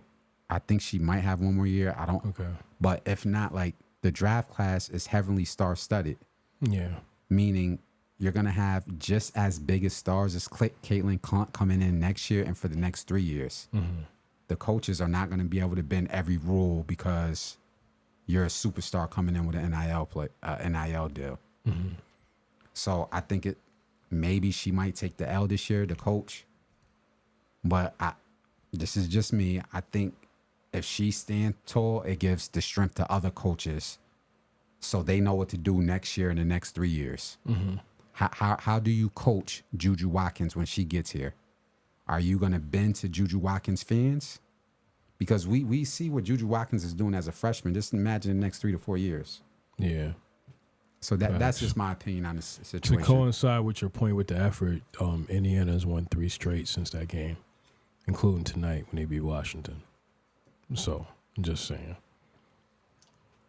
But I'm just giving another perspective. I think that the what we saw, what we was witnessing was crazy. I was just like, yo, ain't nobody saying nothing. Like, the people that have bigger platforms, like, there was only 1 or 2 people that was saying anything. Everybody else was defending it. And I was like, no. You know, so that's where I'm going to leave it at that. Also, you know what, too? Shouts out to the Connecticut Sun, because even though I want to say, and we'll talk about this when we do our midseason review, they've won, I think they're 12-1 with the only loss to Liberty. And they're not getting the credit. They're not getting the recognition they're supposed to be getting, and I know why. Because everybody's going to look at it like that's nice, but when are you going to start being a Liberty? Because that's at this point, they're going to, I think from the fan base and outsiders, they're like, this is cute, but when are you going to beat the Liberty? So real quick, going back to Indiana versus Washington, Aaliyah Boston, 22 points, 8 rebounds. Mitchell, 22 points and shot 72%. And Caitlin Clark did her thing, 18 points. She shot 50%. Okay. But you notice the 2 players I named in front of her? Yeah. Rookie of the year, Aaliyah Boston from last year, and Mitchell. So they do have the right pieces around her. They just have to play it a certain way. If Caitlin Clark can buy into playing off ball, I think they're a lock for the 8th seed. And I'm be honest, I did a take before the season started and said, I don't know if they can compete.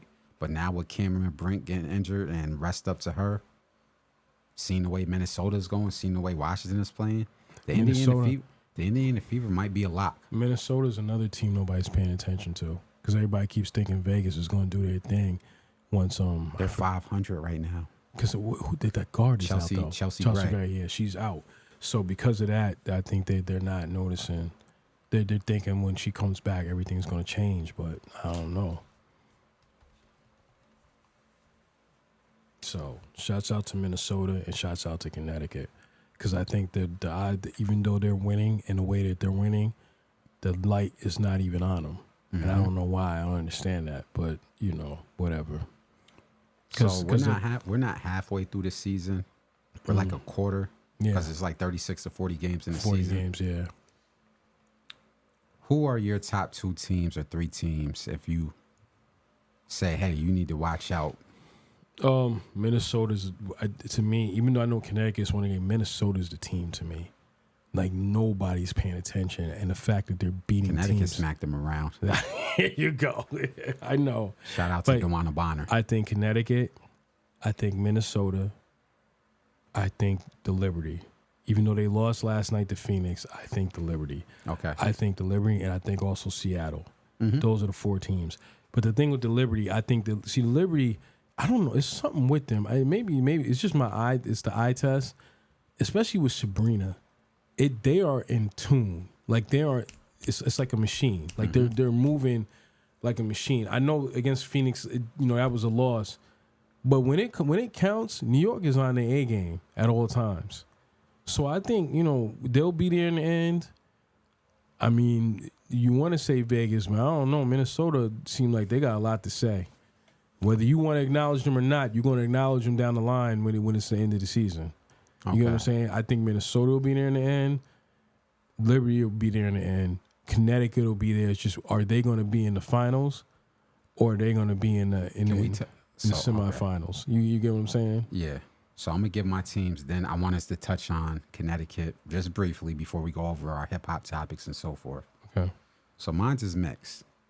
My teams to watch out for that I think are going to be not playoff contention, but make deep playoff runs. Shout out to the Connecticut Sun. I'm sticking with Connecticut. I just think, like the Boston Celtics, which I'm going to talk about after this, they just have too many weapons, not just offensively, but defensively. And let me say this, the game that we went to, We went to the Dallas Wings game before that. And one thing that caught my eye was Brianna Jones' mid-range jump shot. She was spraying, man. Right. She was spraying for like 20 feet away, cash. Right. And then that game we went to, she had 4 assists. So you turn Brianna Jones not just into a jump shooter, but a playmaker. So the reason why I put that up briefly is if you try to stop Alyssa Thomas, who's going to stop DeWanna Bonner? And if somehow you game plan a zone around them two, Dejanay Carrington. And if somehow you stop that, right. What are you going to do when Brianna Jones starts playmaking and hitting mid-range jump shots? Facts. And if somehow you stop that, they got somebody off the bench as well. At least 2 players off the bench that can give you 12 to 15 points. The girl from Minnesota, definitely she could shoot you out the building. So, and Olivia Nelson, also another contributor. So I got Connecticut. I got Minnesota. I got to respect the champs. I think once Gray gets back, the season's going to turn around after game. I don't know how long she's out for, but things could get spooky after 20 or 25 games. They could just go on this crazy run. So I got to respect Las Vegas. And here's my wild card team, the Phoenix Mercury. Really? People are not paying attention because they just got above 500. They're 8-7. It's not about them beating the Liberty. I'm not hating on the Liberty. People didn't pay attention to the vets they got over there. You still got Diana Taurasi. You got Copper. Rebecca Allen is a jump shooter. You got Natasha Cloud. But the missing big piece, missing piece outside of all that, outside of their high power offense, they got a 6'8" center that can still dunk on your head. Brittany Griner. Shout out to Brittany Griner. We was yelling free Brittany Griner. Now it's backwards. She started off the season with a little foot injury, so she missed like the first 4 or 5 games. Have you been seeing Brittany Griner the last couple games? She's pitting up like severe foul numbers. Right. She is destroying. My sleeper is the Phoenix Mercury. You play the Phoenix Mercury in the playoffs, I don't care who you are. I don't care if you're the Las Vegas Aces or what. Right. They're probably going to send you home. Right. I would love to see a Connecticut versus Phoenix Mercury finals. I think that would be a high-power offense on both ends. Phoenix is going to put up 90-some-odd points. The Phoenix Mercury, like, it's just going to be a high-power offense both ways. So those are my teams, and the Phoenix Mercury is my sleeper team. Okay. You got anything else you want to talk about in the WNBA? No, just, like I said, shout outs to Connecticut because I think they don't get it. Shouts out to DeWanna Bonner, man. She's been doing this for like 15 years. You're not supposed to be playing at the level she's playing at. Nope. And she's playing at a level that that nobody would expect, probably with outside that locker room. You know what I mean? Like she's playing like it don't look like she lost a step. Like it don't look like nothing. It's like she still to, look like she playing in Phoenix. It's hard to stop a person that has a jump shot like DeWanna Bonner. Yeah. She can shoot from anywhere at 6'4", 6'5". Facts. Yeah. Which is the reason why I got Connecticut going to the finals. That's just me. Salute to DeWanna Bonner, Alyssa Thomas, and all them Ty Harris off the bench, the whole squad. I pray for their health. As long as they're healthy, watch out. Facts. All right. Let's go on to a different segment. So we're veering out of sports. I'm going to call this current event segment. So we just passed Father's Day, and I'm going somewhere with this. Okay. Something happened in the news where a bill was passed by the House of Representatives, which is a bill was passed where I want to use the right terminology, they're automating the draft. So somebody said, well, that's always been a thing. You always had to register for the draft. I'm going to be honest with you. Maybe I'm snitching on myself. I don't remember registering for the draft. Me neither. And I don't remember it like coming back on me. So if that was true, I don't remember that like being enforced. But now with this new bill being passed, they're like going to automate the system. And I have 2 things. If you can automate a draft, why can't you automate voting? Facts. Yeah. Let me back up. Y'all missed that bar. Yo, I love it. If you can automate a military draft for 18 to 26-year-olds, why can't you automate register voting? Do they really care? Do they really care if you vote? Are they really trying to suppress your vote on any side? Because you're telling me you can automate sending kids to the draft, but you can't automate adults making sure they're registered to vote. That's just there. So when I sent you the link on that, I'm going to go around. I'm even going to ask our producer, Ty, because he served as well. So I'm going to get everybody's opinion. What is your thoughts on this? I think it's scary. You know what I mean? I think of where we going. I mean, you know, I don't understand why they would do that, but it also makes you look at, like, you need to find out who voted on that. I think first and foremost, other than the fact that we have kids, so we're concerned about why they would have to register. About our sons. Yeah, like I'm not. No, I would take my son out the country before I even let that happen, or he just gonna have to do some time. And like, well, I'm out late. Like, we're not doing that. Nope. See, so that's one. Two, I think we need to find out who's behind that bill, because you can find out who voted on that bill to say, yeah, this is a good idea, and if it is, then we need to get your ass up out of there, or we need to not. You're not gonna get my vote. Like, that ain't gonna happen. So it is what it is. We, especially and let me just use this from a male perspective, you need to look at who's doing this, and from a people of our culture perspective, we need to find out who's behind it. Because I don't care what agendas they're pushing. You gotta listen. It's like you said something before. You gotta listen to their what is it? The word I'm looking for, to their policies. Yeah. So if you mandating that, and you know, like, yo, you gotta register for the draft, I need to hear in your policy coming up for election how you gonna make that not happen no more. I need to know that.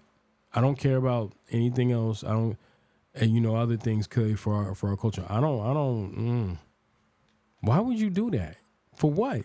What are you scared of? It has people thinking that there may be a war on the horizon. And I'm not fear mongering, but they said when they looked at the numbers, we're currently have the lowest people registering for the military that hasn't been seen before. So maybe that's it. But, you know, people that's thinking ahead, like, well, is there a war coming in the next 4 to 5 years that we don't know about? Yeah. I want to get our producer's opinion because he's actually served. So I always value our producer, Tyler's opinion. What is your thoughts on this? I think it's just a case of people don't know the existing law. Okay. Because that's always been a thing. So this is from New York Times, right? Yeah. 46 states and territories have laws that automatically register men for selective service when they get a driver's license or apply for college, often unwittingly. So New York is one of those states. You can't get a driver's license in New York. It's a box that you check. So, you know, people just, I think, don't know that they're already registered. It just, for whatever reason, it's in the news right now. All right. So it could be a debate as to whether we want that to happen or not, but it's already happening. Okay. That makes me feel better then. You know what I'm saying? Yeah, like, it made it seem like it was enforced, but if it's already been here all this time, then no. So, but here's an interesting point. So the bill that in New York that created that was introduced in 2001 and passed in 2002. So what does that tell you? But it's around 9/11 time, you know, everything. Facts. Wow. Good point. Wow. That's another jewel. I think me and you both had licenses before that. Yeah, I was, what, 94? 90, 95? Yeah. Got mine's in 99 or 2000. Yeah. But, okay. You know what? We got to go back on sports before we get in our last topic. Yes, sir. We got to talk about Terrence Shannon Jr. That's the guard from Illinois that got falsely accused. Yeah. Yeah, talk about that. So, Terrence Shannon Jr., who was a guard, or I'll just say basketball player for Illinois, who everybody said he's going in an NBA draft, got accused last season of sexual assault. And as usual, you have to take those accusations serious. So I don't know if he was arrested or pulled in for questioning. He had to briefly stop playing basketball, even though he got let back on. Anyway, just the gist of it is a girl that he never met, they weren't in the same room, looked online, and said, that's the guy we're going to accuse, because I'm just going to take a wild guess. They wanted him to settle out of court from what the text messages read. Yeah. Hearing the story and seeing him guilty, thank God he was found. And I'm saying him being found not guilty, thank God, because there's other stories. Like there was a football player a while back that got accused and it took 5 years to clear his name. Yeah. And that was recent. That was like a couple years ago. Yeah. So his whole football career was over because you're 5 or 6 years removed from football. Yeah. From your opinion, how crazy is this whole situation? It just goes to show what I've been saying from day one. And, you know, it's an unpopular opinion. There's two sides to every story. 2, we need to stop acting like women don't make up lies either. And let me tell you something else. Women need to stop acting like they don't know that women lie. I'm starting to Did really... you see the text messages? Yes. They said, we got them. I'm starting to get really frustrated, and I'm not going to say names for right now, at women with bigger platforms that are on these TVs that are acting like they just never heard this before, and that these people aren't, you know, these individuals aren't lying. You mean to tell me you where you come from, you ain't no women that make up stories like that? We've been hearing stories like this since the 90s. Really? Are That's you just really from gonna our sit generation. there? And you know what? That's why I keep saying when they like, well, who was it? There was I forgot who it was. Deshaun Watson. I remember RG3 was on the platform. And he was like, I don't know why RG3 doesn't. I mean, RG3. Deshaun Watson just doesn't fight all these accusations. Why does he just pay to get it over with? Because like with that player, you don't want to be in court for years dealing with this. So just give them money, man, and get away from me. Do you understand what I'm saying? Mm-hmm. I'm not saying that he's completely innocent, but what they don't tell about that report is there was women that were caught lying. Mm. And every time we hear accusation, we got to stop assuming that these players are guilty. And that they're just these big bad individuals. Now, mind you, know what else bothers me? Because most 9 times out of 10, they're a person of color. Mm. And we seem to just act like the person of color just horrible monsters. And they do this and they need to protect women. No, you are a target. And I've said this on previous podcasts, have I not? You're a target. They will look at you like this. And I think for this situation particularly, this is just another example of when you go to these schools, when you're a high draft prospect, be careful who you're around, especially with the women. Mm-hmm. Because look at what happened. He didn't even know that girl. Never even met that girl. And yet somehow look at the damage that was done. Here's a more credible case. And he actually went to jail and had to fight to free his name. Brian Banks. Mm-hmm. Brian Banks is a 27-year-old former high school football star living with his mother in Long Beach, California. He is currently on parole as a registered sex offender because he sneaked a kiss. But that's one thing. But there's other stories outside of this. Yeah. I'm not saying this is that, but to get accused like that was all. Let me go in something sideways, and I'm not going to sidetrack, but I'm going to bring the horse around. Go ahead. When I was younger, around the age where teenagers are very sexually active, whether it's 16 through 20, and dudes are, oh yeah, I got 2 and 3 chicks and we doing this. Yeah. I used to be very and people used to laugh, oh, Deshaun, you ain't got no chicks like that?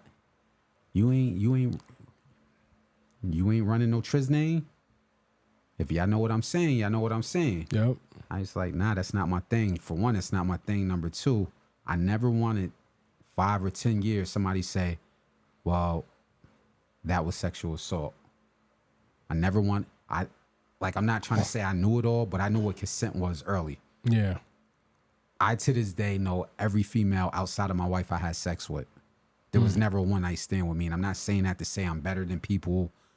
I was very particular with the women that I gave my time to because of like when I say we've heard stories since the 90s, we've heard stories since the 90s. This is not new. We've heard football players, basketball players, and non-athletes get falsely accused. Here's the one thing that we used to hear of, especially if you were middle school and high school. If that girl father came in the room and didn't like you, he would say you tried to sexually assault my daughter. Am I lying? Facts. That actually happened to a few people, and not a few. It happens all the time. And the father could say, well, my daughter didn't consent, and now you a 16-year-old with a sexual assault charge. But this is even worse. This kid never met her. Then they did. How did he even go to court? You have to. When somebody, and especially this day where people make fake accounts and know how to Photoshop documents, like people do some weird stuff now. And I hate this for us as a society where anybody, like there was somebody, I told you the situation I went through when somebody was cyber stalking me. There was somebody that made like 30 accounts, you know, found my number, was texting, emailing my significant other talking about, I know your husband is cheating on you. Really? My wife has my phone more than I do because we got kids. Meaning if I was cheating, she would have been found it. Right. But because you can make a fake Twitter account, anybody can accuse anybody. Right. Somebody can make a fake Twitter account tomorrow and say, Joe Blow down the street touched my behind. And Jesus. I don't want that to sound insensitive to real victims. Right. Because people will try to twist this and say, well, yeah, I don't believe women. Yeah, we do. We do, yeah. But how long do we turn away from the false allegations like this? Yeah. Not to mention when this happened, once he was found not guilty, why didn't we hear a breaking news article? You never hear that part. This girl was brought in and arrested immediately. You never hear that part. It gets real quiet after that. I'm still wondering right now, with Terrence Sharp, let me get his name correct. Wait, let me give you a bigger jewel. Didn't that black girl that faked that kidnapping because she didn't want to get caught? Ain't she going to jail? They pled out to a lesser charge, but she was this close to going to jail. So how come like this she had to get like big attorneys. Right. Like she had to do a lot to get that sentence. Right. So why this girl ain't getting that? She's white. Yeah, exactly. No disrespect, Ty, but I'm keeping it that wow. Yeah. Privilege. There is no way. Listen, there's certain things that you could lie to me about. Like I said, somebody cyber stalked me a year and a half ago, and they was every day there's 50 accounts popping up, and they lying, and I know it's not true. My wife knows it's not true. Whatever. You can't lie. You can't accuse me of murder because that's gonna follow me. Right. Can't accuse me of what's it called, scamming, because that can, like, people don't like getting scammed out of money. And you definitely can't falsely accuse me of sexual assault. Yeah, these are the three things. Yeah. These are the three things that follow men and human beings that is hard to get off your jacket. Yep. So when you falsely accuse a human being, woman or female, of murder, scamming, and sexual assault without proper evidence, and now they have to fight. Lucky that kid. Luckily he was privileged. Luckily he had attorneys. What happened to the kid from the hood that don't got attorneys? Buried. He has to go to jail and fight his way out of jail. Again, the stories we heard from the ninth, like, it was ingrained in my brain from my community that this can happen. Yeah. Yeah. So you go over there and being fast at 13 or 14, that girl father come in the room, you might have to go take a trip to jail. Yeah. Yep. Any more thoughts on this? It just the fact that I hope she gets locked up. They ain't giving her name out. It's kind of no, like, they did. They did. People found her social media account, and she's on social media posing. Oh, she got quotes on the social media, God this and God that. You're a demon. That girl that accused Terrence Shannon Jr. of what she did, you're like this. You know how they say, oh, well, you do some crazy things when you're 18, 19 because you're young? Where? Everybody makes mistakes. I give something that I almost did away. I was this close, and I tell this story to my inner circle. I was this close at around 19 or 20. I wanted to sell drugs. I was this close because I knew some people in the game, and I thought I can get away with it. Right. So I was this close to being a young knucklehead selling weed or whatever. I just last minute pulled out of it, whatever. So I know at 18, 19, and 20, you can do some crazy thing. I never one time said, I'm going to ruin that person's life and accuse them of. I can't give you the youth excuse. You're a demon. The woman that accused Terrence Shannon Jr. is a demon, and hopefully I hope his team isn't saying let's just move past this. You need to make an example out of her. Facts.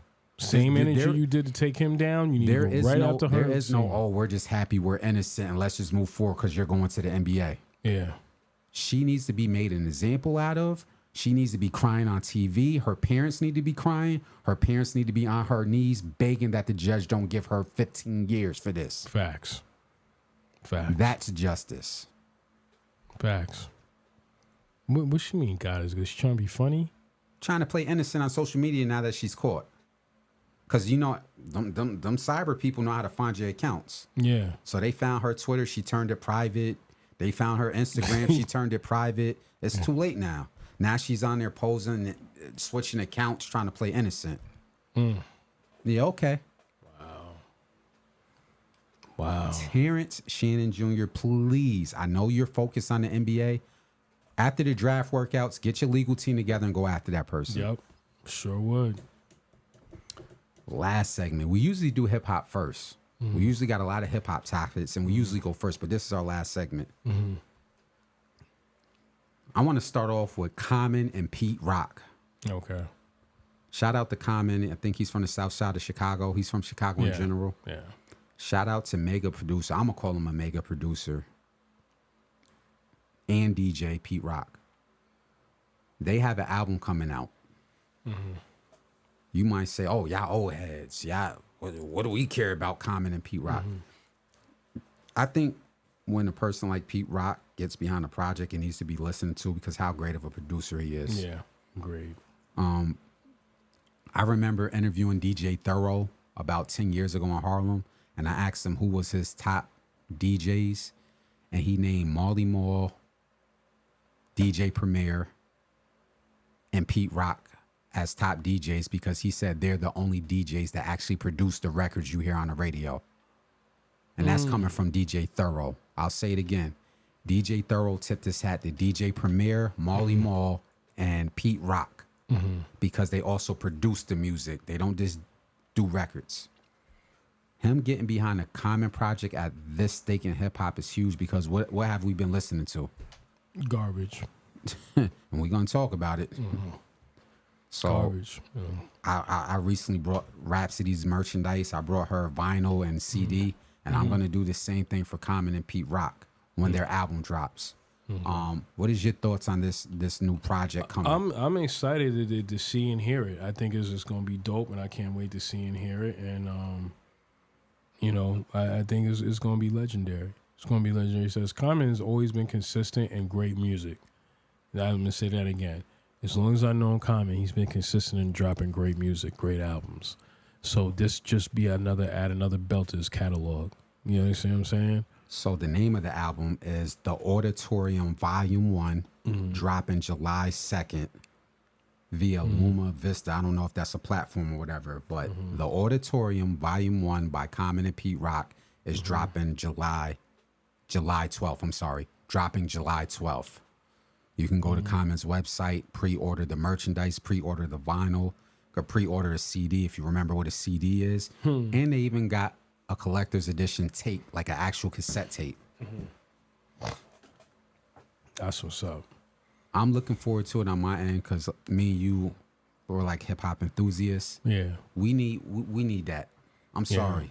I understand we need top 40 records on the radio, but if we don't start hearing some music that have messages in it, like I pointed out Rhapsody's album, which was a great album. Yeah. And even underground albums like Rock Marciano. Shout out to Rock Marciano, which is a great lyricist. Dropped his album. Great album. If you don't know who Rock Marciano is, please go look him up. But if we don't start getting more music that has substance, I think we was veering off the path of hip hop a little bit. Yeah. At least for this generation. What are your thoughts? No, we do need that. I agree. Because the trash that's coming out now is getting scary. And I mean, you know, you looking like they wondering why the club scene is dying.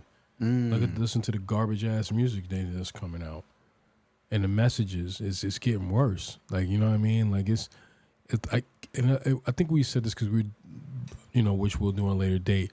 We were reaching out about the female MCs, and we were talking about like how, yeah, there was Kim and Foxy, but there was Rod Digger and Lauryn Hill. You get what I'm saying? So you couldn't, you know what I mean? You couldn't, MC Light, Roxanne Shante, Salt and Pepper, Yo-Yo. You know what I mean? There was a lot of variety. They weren't all rapping about the same thing. Jean Grey, that's another one. So when you're sitting there listening, I'm just like, I don't really know. You need a variety of music. If you want to listen to that, I'm gonna call it stupidity music. That's you, but I don't want to hear that. You know what I mean? I just don't. I'm like, my God, it's just pure ignorance and stupidity. I don't know. It had a message. Like even Daz Effects, man, when he was rhyming, you could hear it. They was smart with their rhymes. Their style was different. Mm-hmm. Even their look was different. Come on, man. You got all these chicks looking the same, talking about the same thing. I'm a buzz. And let me not even freestyle into how it's destructive and it's only in one certain look of a woman that's on TV that looks like that's talking about the men of color, degrading them and disrespecting them. Mind you, I don't see any other artist that's a little lighter than that. We're in a ratchet. This is why I kept bringing up Rhapsody, and I'm going to coincide it with the next topic about Summer Jam. They're overly pushing, mainstream-wise, the ratchet era. Yeah. The Sukianas, the Sexy Reds, and it's fine. I'm not body shaming. It's your body, your choice. But when I'm hearing about, discharges and all this other nasty stuff y'all putting in the records, I hold the men accountable too. So this ain't me just talking about women artists. Mm-hmm. When the men start doing that crazy, I call them out too. Mm-hmm. I'm just like, where are we going with this? Because y'all not like this. I'm gonna say it for the 5th time. Rhapsody just dropped a dope album and nobody's talking about it. Does she have a video or anything? Yes, she has videos. She has, what's it called? The videos with the lyrics, the real videos. She's doing podcasts. She's doing freestyle. Yes, it's heavily promoted. Rock Nation is behind it. But I'm not hearing stuff on the radio. I'm not seeing her at the festivals that she should be at. She should be headlining Summer Jam. Right. You know what kind of push that have been to have her at Summer Jam where her album just dropping? But hey, so that's my thoughts on why Common and Pete Rock, the Auditorium Volume 1, that comes out July 12th. If you into boom bap, if you into real hip hop, if you into real production, I know that's gonna be a treat. Yeah. Last topic before we get out of here. I couldn't leave this alone. As a person within the media who's, whether you call us freelance journalists, beat writers, or whatever, we've been covering various hip hop functions since 2011. So we're going north on 14 to 15 years. We're not some new independent media. Like we've been to Summer Jam before. Yeah. We've been to reggae events. We've been to stuff on Houston Street and whatever. We've been all over. Yes. What the hell was this 2024 Summer Jam 30th commencement? I don't know what that was. I don't think I knew about it. If you look at the comments underneath it, everybody's like, Summer Jam happened? Yeah. Summer Jam happened? So that's two things. Whoever is the media relation person for Hot 97 did a piss poor job promoting it, as well as reaching out to not just big media, but independent media. And I'm going somewhere with this. So we covered some Hot 97 events back in 2010 and 11. And I know the media relation person back then was a black woman. I just forget her name. Okay. Once I went to one event and I got on their email list, I was getting like invites to events and functions all the way up until like 2018. Even when I couldn't attend them because I got married and started having kids and I had to take some time off. That's how thorough that media, whoever that black woman was, who was the media relations or PR person for Hot 97 from 2010 to like 2015, 16 or whatever, that person knew how to aggregate, knew how to promote, knew how to stay in touch with local media, not just big media. Oh, you work for Hot 97, we'll let you in the Summer Jam. Now, you need the independent media on the ground. Because you know what independent media does? As soon as that show happens, they're taking 1,000 photos and posting it up on Instagram. What photography did you see from Summer Jam? None. Did you see any cinematography or videography? Nope, not at all. That's the job of PR and publicists. I seen maybe one clip of Sexy Red. I think that was her peoples that did that. What they were doing was, I guess they tried to keep it in-house because you want to hoard the content. Wrong move. Dun, wrong move. Yeah. Because you wanted to keep the content in-house. You didn't want to give, and I'll take us out of it because somebody say, oh, y'all just mad y'all didn't get the media credential. Okay, take us out of it. Why don't you have them young streamers there, the Kai Sinets? You don't think Kai Sinet could have been back there with the artists making them laugh? Whoever them streamers are. Yeah. You don't think them 20-year-old streamers could have been back there creating content with the artists? Yeah. Because then they used to do like interviews backstage. Yeah. What backstage interviews did anybody in hip hop see as Summer Jams? None, right? Mm-hmm. Hot 97, I'm sorry. I respect y'all, but that was an epic failure. And I know that the powers to be don't care about hip hop like that. But if you had some thorough people that did, that honestly would be an event that somebody would have got fired for. That's an event after that epic of a failure that y'all getting emails and everybody come into the office and tell me and explain to me, how did this get poorly promoted? Can I ask you something? The bigger story on that, other than Sexy Red being the headliner, wasn't Red and Method in there? Red and Method Man was there because there was a lot of old school artists. There was Big Daddy Kane. There was Rakim. There was a lot of old school artists because they were doing a tribute to Mr. C, who we lost. Oh, okay. And I respect that. Mm-hmm. So I'm not going to say the lineup was all wrong, but it was poorly promoted. And again, that starts from the media relation person getting relationships with not just big media, but local media. Mm-hmm. I know we're in a content game where whoever owns the content is key, but sometimes you got to give dummies away for free on the block. Right. You know what I'm saying? Right. Sometimes I might have to let us sample a Purple Haze so you could come back. Right. I said Purple Haze. I'm telling my age, but sometimes you got to give stuff for free to get the customer back. Mm-hmm. From a marketing perspective, that whole entire event was poor. Then y'all put up one clip of every performance on the page. What y'all saving it for Patreon? Like I'm not understanding where did this go. But that, as epic of a 30 year, it was called the 30 year or whatever of Summer Jam. Right. That need, if I was up there, somebody, either you explain this or you're on probation tomorrow. And if this ever happens again, you're fired. Now, let me go into why the crowd response wasn't like responding to certain rappers. I'm 50-50 partial with the lineup.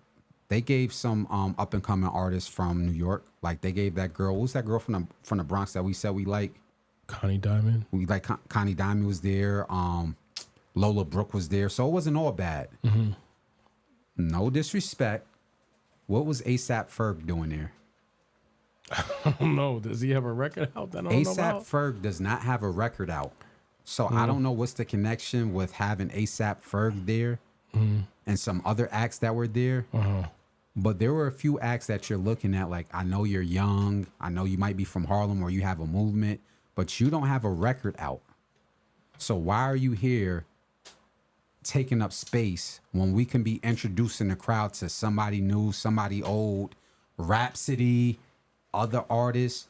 Could you, like, New York, home of hip hop, what bars were spit there? We got memorable moments of people freestyling on stage. Like, I can go so many different ways to spruce this up. Mm-hmm. What happened to the underground artists like a Rock Marciano, who's well known in New York, or Benny the Butcher, or 38 Special? Right. Remember when Pat Poose had to run up on stage to get his slot time? That's crazy. Like, y'all are not prioritizing bars. And then Red and Method Man was like, yeah, man, like, that's not our crowd. And they were at the Roots picnic literally a day ago with a better response. Really? Yeah. They got a better response at the Roots picnic 24 hours ago. I'm surprised. You know what? Because 50 just got done with that tour. I'm surprised they ain't put G-Unit up there. Hey, anybody. G-Unit, Dipset, whatever. Like, I know I keep saying the ball was dropped, it's more than a balls drop. It was an epic failure, and it shows why New York radio has been hurting hip hop for the last 20-something years. Yeah. You go on podcasts, there's certain artists that say it all the time. Whenever we travel to the South, they don't play New York artists. When we go to Florida, Atlanta, North Carolina, Texas, Alabama, you don't hear a bunch of Jay-Z. You know you hear? You hear a lot of Boosie. You hear a lot of 8 Ball and MJG. You hear a lot of Slim Thug because they're representing their culture from the South, and I respect that. But the point they make is y'all DJs from New York, half of y'all rotation is what? Just crap. Artists that's not from the East Coast. Forget New York. I'm saying the East Coast. That's Connecticut, Jersey, Philly. Yeah. So that's a bigger problem is because y'all not conditioning an audience to expect those records. Maybe if y'all will play a little more artists from the East Coast, then a year from now when Summer Jam come, the audience will be conditioned to like those records. Right. But yet y'all let Sexy Red, who's from St. Louis, Missouri, and know this, I got love for the South. Boom, boom, boom. But you let Sexy Red headline because she's being pushed by Gamma. Salute, because there's a brother over there. But the writing's on the wall. That's the way Gamma's trying to push that in the Hot 97. And what is your thoughts on Sexy Red headline in Summer Jam? Before we close this out, problem. I don't know what they thinking with her. I don't. Gamma's behind that. Who's that again? It's an independent media tech company. But they don't. I'm wondering the money they put into that. Are they getting the money back Can't out? be. Her album came out and independently, I think, sold 20,000. That's not bad, I guess. Hey, I'm trying to tell you something. Okay. You got her around Drake all the time. She's dropping all these music videos that I'm pretty sure costing a lot of money. Right. The management is putting up a lot of money. I'll give you an example. Anybody recently heard of Ice Spice? There was just a Deli record? No. I'm going to say it again. Maybe it's flying over a lot of people's head. What happened to Ice Spice? Wasn't she just the thing yesterday? They said her monthly listeners dropped by 15 million. And I'm not making that up. Are you serious? They said Ice Spice monthly listeners dropped by 15 million. My God. So all that money you pumping into her for her to just shake her behind because she's not rapping really. We're not getting content records. The audience is saying, that's done and over with. Now we got Sexy Red. How long is that? And I give her credit. I think she has way more records in the pill than Ice Spice. But where's this going in the next 3 years? Nowhere. The fact that she's headlining Summer Jam is a problem. Because I don't know. You got to. What records does she have to justify that? I didn't get it sexy. I didn't know who she was before that. I have no clue. That's a nice club record. You could have had the whole Young Money camp come out there. Like, yo, Wayne, we want you and the Drake and Nicki, and they look like the legends. You know what I mean? Thank you for bringing that point up. Hold on. You gotta. Yeah, what are you doing? Let me look this up real quick because she just released the album not too long ago. Let me see if I can find Spice lost 15 million views. Jesus. Sexy Red was on WWE too, though. I mean, she was doing other media stuff, so maybe they're trying to build her as really like pushing an her overall personality outside of music, and the music is just like also a thing. I mean, her music's not that great, but no, she had a song where she sampled Shawn Michaels' "Heartbreak Kid" entrance, and I knew once they released that sample that she was going to be in the WWE, but the record sounds horrible. She's singing with her. They didn't even try to auto-tune her vocals. Like, I guess they said her personality is like she's like that, and like she likes to like have fun, and I get it.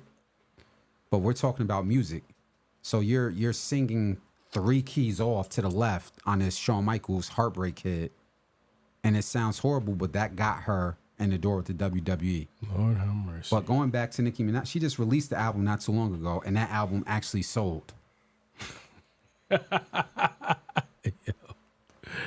Oh my God. Yo, it's wild, man. Her singles actually sold. And I'm not the what they call them bards. I'm not a bard. Yeah. I'm just saying, like, she released the album not too long ago that had singles that sold. Why isn't Nicki Minaj on Summer Jams from Queens? Good point. With an album that actually did something.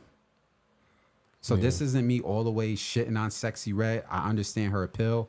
I was in a room with some younger people in my family. I saw how they react to her singles, but that isn't good enough to be headlining Summer Jams. You don't have a catalog like that to be headlining Summer Jams because you have catchy singles. Right. When the body of work is trash. So that's where I'm at with it. Do you have anything else you want to add? No, God, no. I mean, it's just sad, pathetic. Those are the two words I'm going to use. I don't know what she. That alone, I got nothing else to say. And I'm done. Yeah, I'm so done. Just trash. Let's go back to doing tributes to people that deserve it. We'll do that next podcast. Yeah, next podcast we'll have some rappers. Oh yeah. All right. So we coming to an end to the Enveonline podcast. Appreciate whether it's one person or 1,000 people that tune in. Like I said, man, Celtics banner 18. It's gonna be a long summer for you non-Celtic fans. Oh man. Shout out to the Lakers, man. You got your in-season trophy. Shout out to Kyrie because he got aura. Oh, I mean, I guess y'all like aura basketball players. Yeah. And shout out to sports betting because I see y'all doing a number on these sports analysis. Y'all literally are frying their brains. So FanDuel and Prize Picks and all that. Y'all got a chokehold on these sports analysis. You got anything you want to close out with? Nah, man. Just, see you next episode. I have a lot more to share next episode. Happy Juneteenth out there. Facts. Much respect to Texas and everybody observing Juneteenth. Big salute. We out. One.